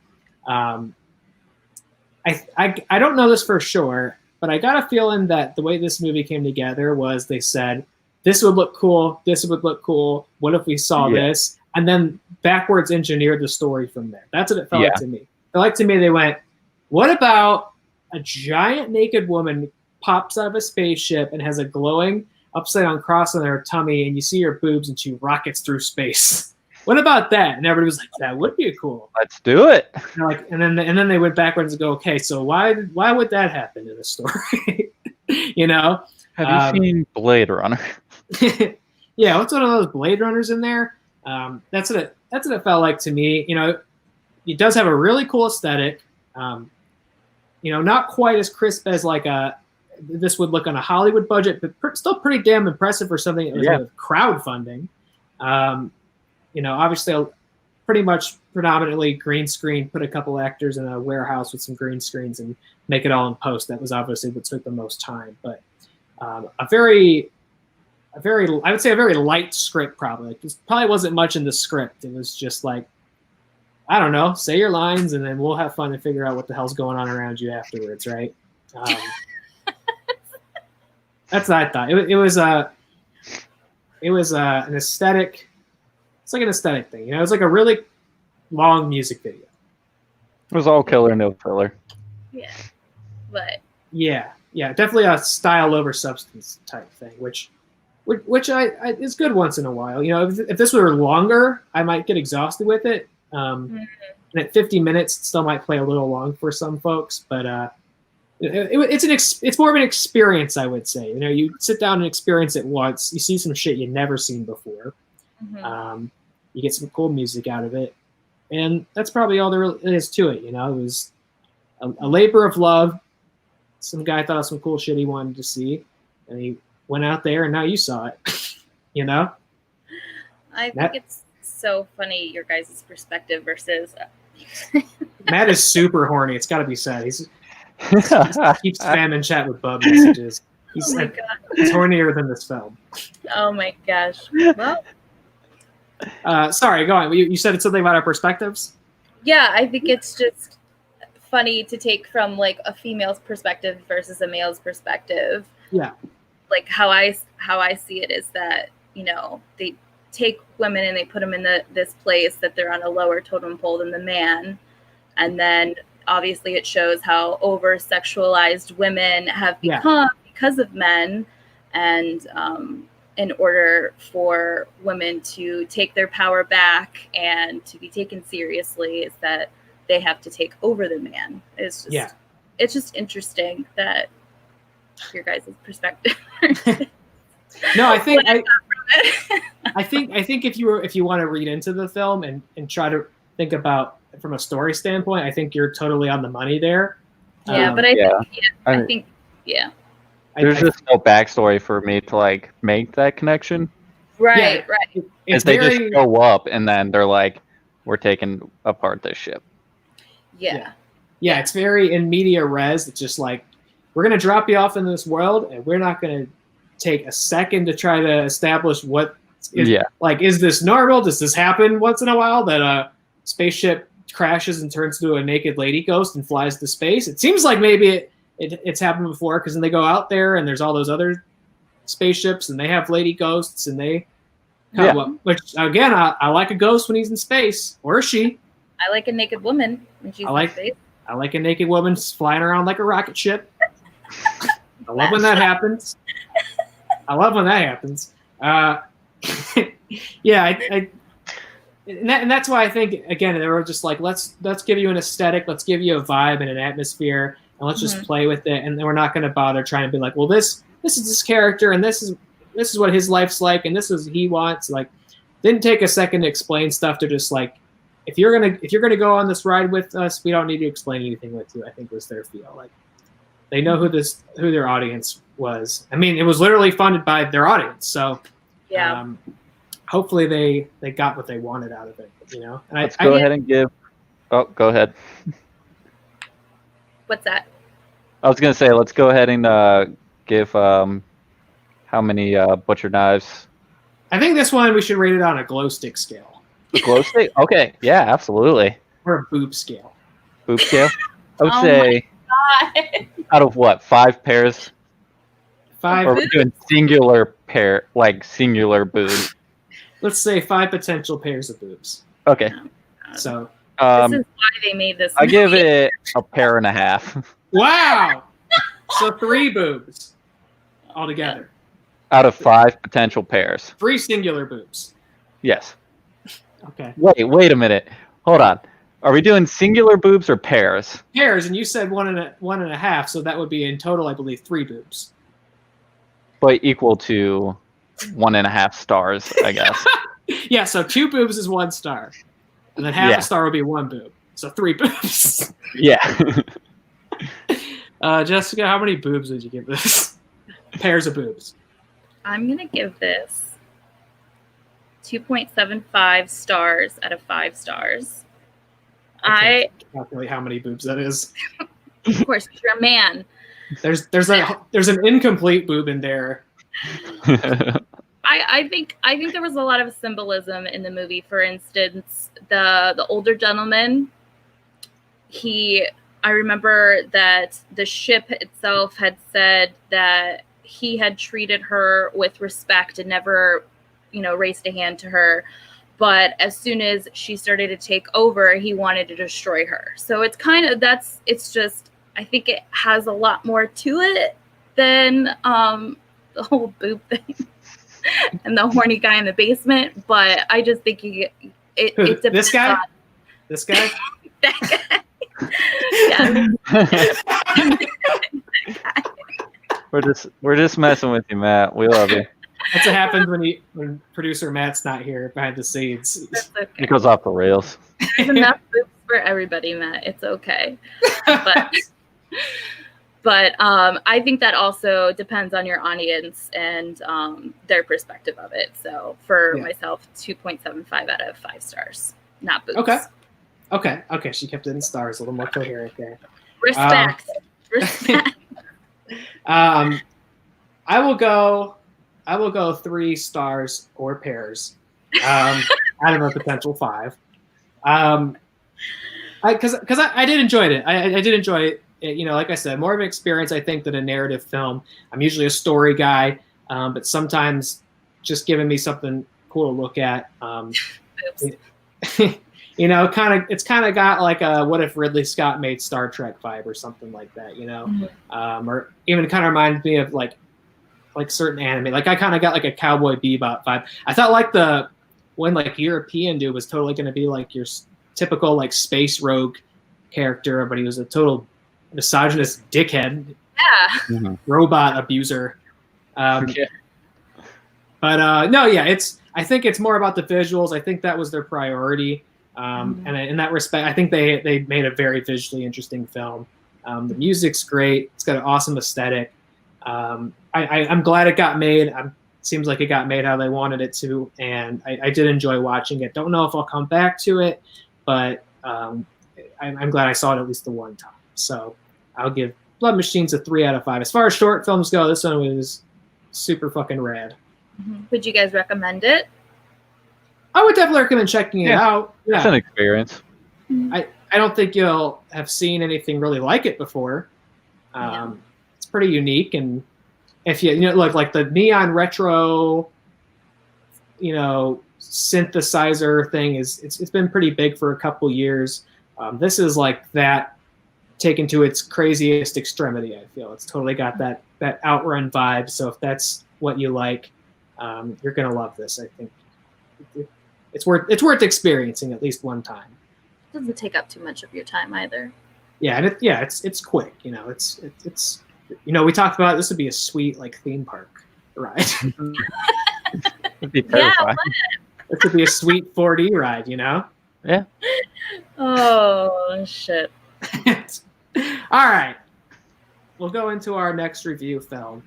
Like we mentioned earlier, it's number 1 at the box office this week. I think it's been number 1 at the box office all month, and that is a little film called The Wretched, coming from IFC Midnight. As I mentioned earlier, I think in the past week alone, it's managed to double, I think, its lifetime gross, which again, different circumstances right now, but cool as drive-ins open up, people still are continuing to flock to this movie. It is actually playing at the nearest drive-in here starting tomorrow.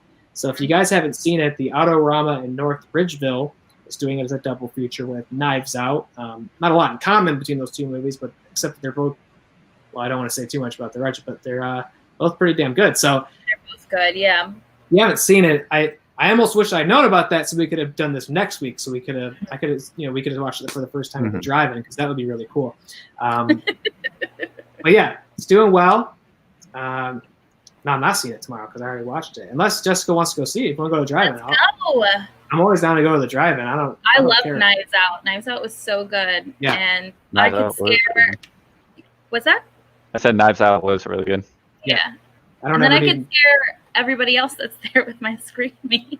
Yeah. So I was a little bummed out when I thought Jessica wasn't going to join us at first, because so far, as she's come on the show, it seems like these movies aren't doing it for her.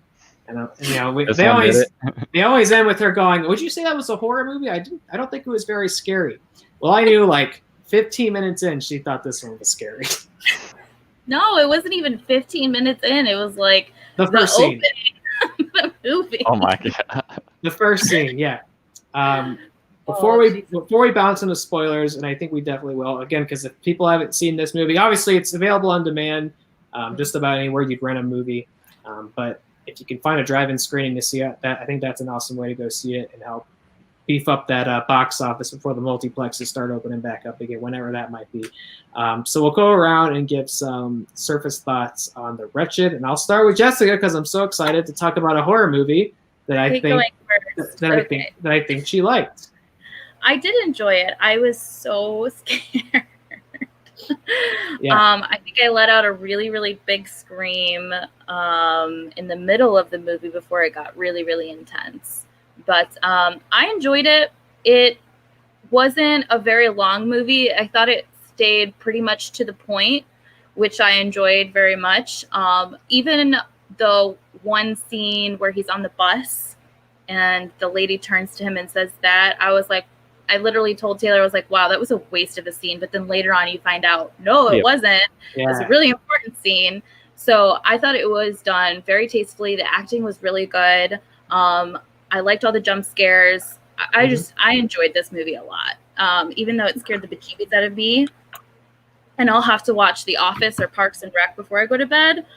But I enjoyed it. It's definitely a scary movie. Yeah. Connor, what'd you think? I loved it. Yeah. I think I expressed that sentiment. So I watched it before the first episode we did. Yeah. I did a double feature of 1BR and this. Watched it a couple times already. Saw it twice, maybe 3 times. I think 3 times. Okay. I just it's a lot of fun. I love like summer movies. Mm-hmm. And it reminded me a lot of Fright Night, which I really like. I like the original and the remake. So it reminded me a lot of that, where the kid next door sees something, nobody believes him, and they get really creative with that. Instead of just saying like the adults are, I won't spoil anything, but instead of saying the adults are just ignorant and kind of turning a blind eye, there's an actual reason to it. So the twists happen like often. There's a few of them, and they're just awesome. And I thought it's just like a fun horror movie, and there's not enough of those, so it's like a nice breath of fresh air. Mm-hmm. Yeah, I love it. I would definitely agree on that note, because so far, I mean, I think we've got a pretty interesting variety of films so far that we've covered on here. But with like The Lodge, we always talk about that elevated horror thing, and how we don't really like the title because it implies like horror is less than. To me, the Wretched, this is like, when I think of a horror movie, like this is the first kind of movie that comes to mind. Yeah, absolutely. It's got a simple but effective premise. It's it's straightforward, and it's just scary, and it's effective, and it's creepy. It's got jump scares, but it doesn't use them as a crutch. There's sparing, and they're effective when they happen. It's got a cool, simple story. I retweeted a thing on Twitter that said like this reminded somebody of like an R.L. Stine story almost. And I was sitting there, I was thinking this reminds me of something, and that totally is it. Something about like the young person, something terrible and scary is happening, and the adults don't believe him, and they think he's crazy. It totally feels like something I would have watched growing up. And this is maybe a little too intense for a kid, but but not too intense for a teenager. It's not like overly graphically violent or explicit. It's like just a real good, straightforward horror movie. And the acting is so like surprisingly really well. I've never heard of any of these people, and the acting is like really solid. The scene where she kind of comes up, like this is after. Should I talk about it? Like what the inciting act? You want to dive into spoilers? I guess so. All right, so I'll throw up the banner here. We're going to start talking spoilers on The Wretched. If you haven't seen it, if you want to go see it before you get any more thoughts, this would be the time to jump up and find your copy. But I think you can tell from just what we said so far, we enjoy it and we're recommending it. So if you haven't seen it and don't want the spoilers, go ahead and seek it out, because we are going to officially dive into them right now. Yeah, it was one of those movies where it stayed straight to the point, but it took its time. Mm-hmm. It helped build up the tension in the movie, but it also I wanted more of the story of the story between the dad and the son and everything like that.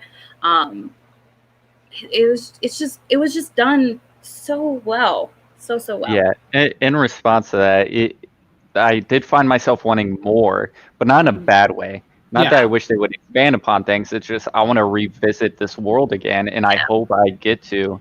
As I was saying earlier, the acting is super solid. The scene where after she's like the witch demon thing kind of possesses her body, and she comes like just like isn't acting, just paralyzed anymore, I guess, in a way. And she's like walking around and terrorizing people. When she goes up to that the boy's house and is like looking for the mom's son, and she like tells him to get him. That whole scene is so creepy, and it's the way she delivers the lines. I was actually scared of just the way she was delivering the lines. I was like, okay, this is so creepy. Yeah. And I at first glance I thought it was blood covered in her dress. Yeah. Which was a really great idea, because you find out it's not blood, it's just a floral design. But it kind of gave that idea of like, oh, this is not a good person. Yeah. But I enjoy little details like that in horror movies. It makes a difference. It really does. Yeah. And love a good witch. You know what I mean? Yeah, like there's not a lot of horror movies out here about scary witches. I feel like that's a concept that's not maybe explored at length. I know that the directors had done a lot of research into different types of witch mythology from different parts of the world, different old tales and things like that, and kind of pulled piecemeal different stuff that they like to kind of come up with their own interpretation of that sort of forest witch, which I'm kind of surprised isn't a thing that is getting explored, because I feel like paganism and like Wiccanism and like New Age philosophy, I feel like that's really had like a renaissance in the last 10-15 years. I think a lot of people are curious about it again. So I'm not that this would be, if that was the religion you follow, that this would be the best representation of it, but even still, just be because movies are always following the trends and trying to figure out what people are compelled by. I'm surprised that we aren't seeing more things kind of following that beat. Also reminded me a lot. I think Connor, you've read it, of a comic, Witches by Scott Snyder. It did. It reminded me a lot of that. Yeah, it felt a lot, especially with like the little burrow hole under the tree that the witch lived in. I feel like there was something similar like that in that comic. Yeah, and the voices like telling them to like get in. Like that was like pulled right out of there, and even the the creature design kind of reminded me of that too. Yeah, yeah. And I remember when I read that, when I finished it, I was like, this has got to be a movie. Yeah, absolutely. And this feels like they realized that in their own way. Not that it's a ripoff or anything like that, but it feels like they definitely were on that same wave. Mm-hmm. Yeah, and I love a good monster, man. I love a good creature feature. We haven't really done one yet on here, so I'm glad to finally get to one. I think as I watch horror movies with Jessica, I'm finding that that's the kind of thing that really creeps her out. You got to have like a defined entity or monster, something that really takes up space and like can jump in at any moment. I find that that's really what gets her goat. Because she was screaming during this. She was screaming. God. Oh man, I kept moving around, tensing up, and screaming a couple of times. Yeah. But no, it's just because they plugged in the level of intensity that the movie could be in the beginning of the film, which really sets up the tension that you can have consistently throughout it. And I liked that there were rules. The rules were kind of laid out, but it was also not explained, so it was up for interpretation. Like how she made people forget. See, I had asked Taylor, I was like, does she need the photos in order to do some kind of ritual to make them forget? And then, it seemed that way, because then once they were burned, it's like people started to remember again. Mm-hmm. So I thought that was really, really cool. Yeah. And we're in the spoilers again, so if you're watching this, we got spoilers for The Wretched, but this film does have a little twist, and I definitely didn't see it coming. No, because I was confused. I was like, when? Right. When did that have time? And you and I both kind of sat up at the same time, because you see the photo of his family, and there's that other kid there. Yeah. And at the first pass, I was like, yeah, it's his family. And then when it comes back again, I was like, wait, is there a little kid? Yeah, and then they do slow down to kind of spell it out for you. But like right away, we both were like, "Oh shit, he forgot his brother." Me and Liv looked at each other and we were like, "Who's the kid?" Yeah. And then it started going into it. We're like, "Oh shit." Yeah. And I didn't. It's got again one of those kind of cool twists where if you watch it kind of make it even more fun to go back and watch it again because Jessica mentioned the bus scene. She's like, "Oh, nice, you're a little artist on your cast." And I was like, "What is she talking about?" There's like one word on his cast. It doesn't look very artistic. It's like that's weird. And then they're like, "You're damn right, it's weird." His little brother was sitting next to him drawing on his cast. I thought it was so weird that he was playing Connect 4 by himself. Yeah, and I was like, "Oh." He was playing Connect 4 with his brother. Yeah, it's those little details that I really enjoy. Because I thought in the beginning they were trying to like plug in that old lady that's trying to be creepy and stuff like that, but she's just generally trying to be a sweet old lady to a little kid. Right. Even in that scene where the like possessed mom comes to the door and she's like, "Are your parents home?" I thought that was weird, but I thought it was just because she was some weird witch lady who like didn't know how to talk to people, you know. So, like, no, it's like, oh, because a little kid was at the door. Like, she wasn't even talking to the protagonist at the top of the stairs for half that scene. And then the mom calls the son, and she asks how her boys are doing. And I was like, that's such a weird thing to ask about like your kid about an ex-husband and like your kid. Like, what? Yeah. Yeah, because I started to think, oh, wait, are they not separated? Are they together? Yeah, but no, it made a whole lot of sense. It was a nice twist, and then there was one final twist at the end. Yeah, that one left me really confused. Yeah. You caught that one before I did. So you were like, I didn't think it was as effective as that initial twist. Just because I don't think she's the one that brought in the flowers, so she just like she went into the office and plucked the flower, and so I don't think. Well, I guess it's trying to like pose the question, but also it could have just been a random flower. Right, because I think the implication was like whenever the witch shows up, flowers die. Flowers die, yeah. So he's like, oh, she picked a fake one to not give up the ruse. Yeah, and she took those kids into the lake.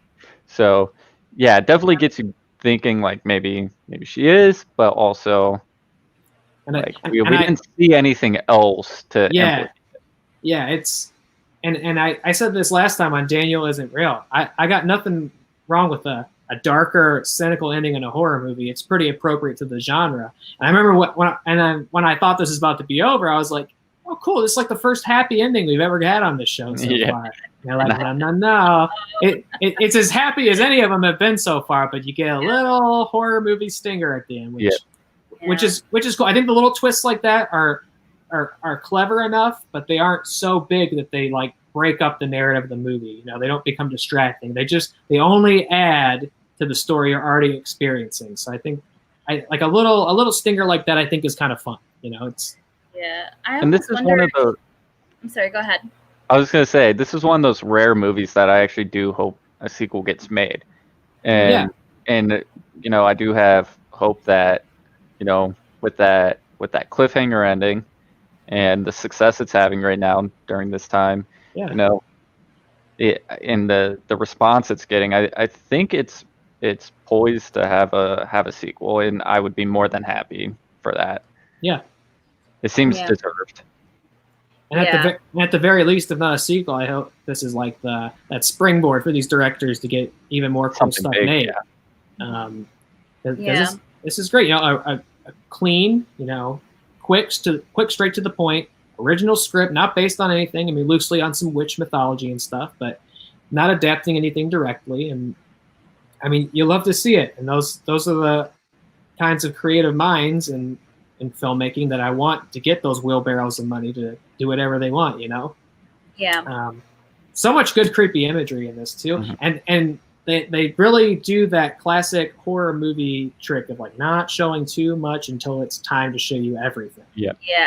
They keep letting you try to figure out what's the witch look. I love it's in the trailer, but I love that shot of the crib through the nanny cam. Yeah. And the eyes pop up right next to it, and the thing and coming out of the deer, and that like such good like limited shots of that creature because your mind filled in the blanks, and it's so creepy. Very good build up. And then once you see it, I don't think it was disappointing either. You know, it was still really creepy. I the whole scene under the tree and like the witch's burrow is, you know, and that's like you kind of hinted at. My only thing I almost would complain about is just that I want even more of it, you know, because it was what I got was so good, and maybe if there was more, I'd say it was too much. You know, it's a balancing act. Yeah. But I almost wanted even more of a blow up at the end with the witch and the burrow and stuff. But you know, it's a smaller budget film, and it's very effective with all the money that it did have, and yeah, I enjoyed it a lot. Great, spooky, straightforward horror movie. Out of 5 dead flowers. give it a 4.5. Ooh, 4.5. I'm teetering between 3.5 and 4. As I'm talking about it, I'm realizing how much I really liked it. I think I'll go 4. I'm going 4 dead flowers. Hell yeah! You know, not a deep film. You know, not something that's gonna make you rethink your philosophy on life. Not something you maybe need to wade through and interpret after the fact. But not all movies need to be like that. Yeah, not all. Some movies just need to be entertaining and just know how to utilize their genre and have fun with it. Be creative. And this is that. This is just a good old-fashioned horror movie that I'd recommend to anybody who likes horror movies. Absolutely. Yeah. I almost wonder if the witch at the end, she purposefully gave him the dead flower to kind of like tease him. You know what I mean? Because she knew he was leaving, and obviously she knows that he knows all this shit. So giving him the dead flower is kind of like, gotcha, bitch. I'm still here. Yeah. So I liked that a lot. But then it could honestly have been just her trying to fit in too. But I like to think of it as that cynical smile at the end was more of a, I got him. So. And I did like it because I was like, oh, they just ran the witch over with a truck. It's pretty easy. You know? I was hoping to see them actually burn the tree, but I understand why they didn't show that. So, but I would change it. It does kind of hard cut to like, all right, the next day everyone's happy, and that did feel like that's not the movie I'm watching. So I'm glad that they got back around to like that clever little twist at the end and kept it kind of grounded in the tone it set up. Yeah, no, the Wretched is good stuff. Definitely go find it at a drive-in if you can. If not, just watch it online if you need to. Guess we're gonna go see it again tomorrow. Do you want to? I'll look up tickets right after this. Make sure it's not sold out. Yeah. Sweet. Go watch some Wretched. Watch some Ryan some Johnson. Fried pickles. Get some fried pickles and the Scion. You never gotta twist my arm. We do have our film picked out for next week, of course. We're going back to Shudder with another original feature that's been getting some attention, a movie called Blood Quantum. Now, this will be the first zombie film that we review on this show. I love zombie films. And what really I think is interesting about this one, you know, we talk about representation in films and minority voices. I think one that's really underserved and doesn't get the attention and the exposure that it deserves is indigenous filmmakers. Indigenous actors, Native American actors. And this is a film that's, I think, almost completely comprised of Indigenous and Native American actors. And might even, I need to double check, it could have even been directed by a Native American. Yeah, I'm pretty sure. There's only like a few white actors in there, but it looks like they're just set up to die. Get some white zombies in there. Yeah. The trailer looks like it's going to have a lot to say. It doesn't look like a bland zombie film. Yeah. I checked out. I sent Taylor the trailer for it. It grabbed him. So we're gonna review it, and it looks awesome.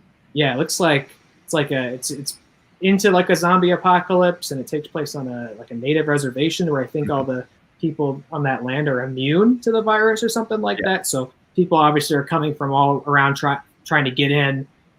Trying to live amongst their the reservation, but their sort of safe commune they've built. And, you know, zombie movie since the beginning with Romero. Always a platform for some sort of commentary or satire, and I think that's going to be very present in this film. So yeah, next week we're watching Blood Quantum. Matt's putting a bunch of stuff in the chat. I guess he wants me to put on the screen. Starting June 11th, we are dropping our Really Trivia Challenge with a new episode every Thursday and Friday at 6 p.m. Oh, I guess you could do you could sit on this channel all night every Thursday, hang out with this. First two matches are Toby versus Nick. On Thursday, we have Matt versus...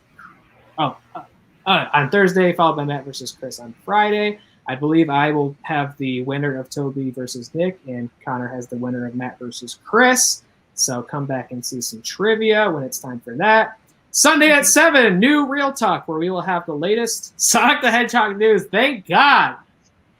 Finally, the latest news. And an interview with Keith Collins. We'll also be talking our favorite action fight scenes in film and TV. Okay, that sounds cool. Looking forward to that. And then, of course, next week, next Thursday. Yes, I'm glad he's got his copy. I'm glad you reminded me. If you missed it last time, we did announce a Really Scared book club. That's going to be starting in June. Our first book is If It Bleeds by the master Stephen King. I think maybe the best plan of action will be to just read it throughout the month and maybe just talk at the end of the month. Mm-hmm. You don't want to do like a story a week? I don't know if it makes more sense to do that or if it makes sense to give people time to get the book and read. I would kind of like to do... Yeah, fuck it. Let's do story a week. I like story a week. I think that would be a lot of fun because it is a bunch of short stories. Yeah. So, reading a story a week and being able to talk about that story, remembering, what's happening in that story. We can give a final thought at the end, I suppose. Of the collection as a whole. Yeah. Yeah. If those who don't know, one of the stories is in fact a follow-up to his novel, The Outsider. So out. Yeah, it's a new Ralph Anderson, Holly Gibney story. So really cool. They spoilers, but that show definitely set up like a sequel, which was not. I don't recall being present in the novel. So not at all. So maybe it was a very right off into the sunset type ending. So maybe but the show set it up for sure. Yeah, I'm so excited. Yeah. So maybe whatever is in this story will be kind of a wink towards that. We still got plugs. So many plugs. Spin from the Real returns after a week off with the Schmodown double feature next Wednesday at 8 o'clock, and then of course Really Scared next Thursday. That's right, Matt. That's right, basement pervert Matt Thomas. That's right. Next Thursday. Let's see. Are we able to? I can't remember, Connor. Are we able to start at 8 p.m. next week? Yes, we are. We're back to 8 p.m. Okay, yeah. As society begins to reassemble, we might have to reassess the schedule of this show. But for next week, next Thursday, we'll come back at 8 p.m. to talk about Blood Quantum, a whole gang of horror movie news, and we'll come up with an interesting conversation piece, I'm sure, within the next couple hours too. So, lots to see on this channel, lots to look forward to on Thursday. Any final thoughts before we sign off for the evening, my friends? Nope. It was fun talking underrated horror films and the latest news. Can't wait to do it again next week. Go see The Wretched. Go see The Wretched. Save the Dark Universe. Buy G Fuel. And stay spooky, my friends. Stay spooky.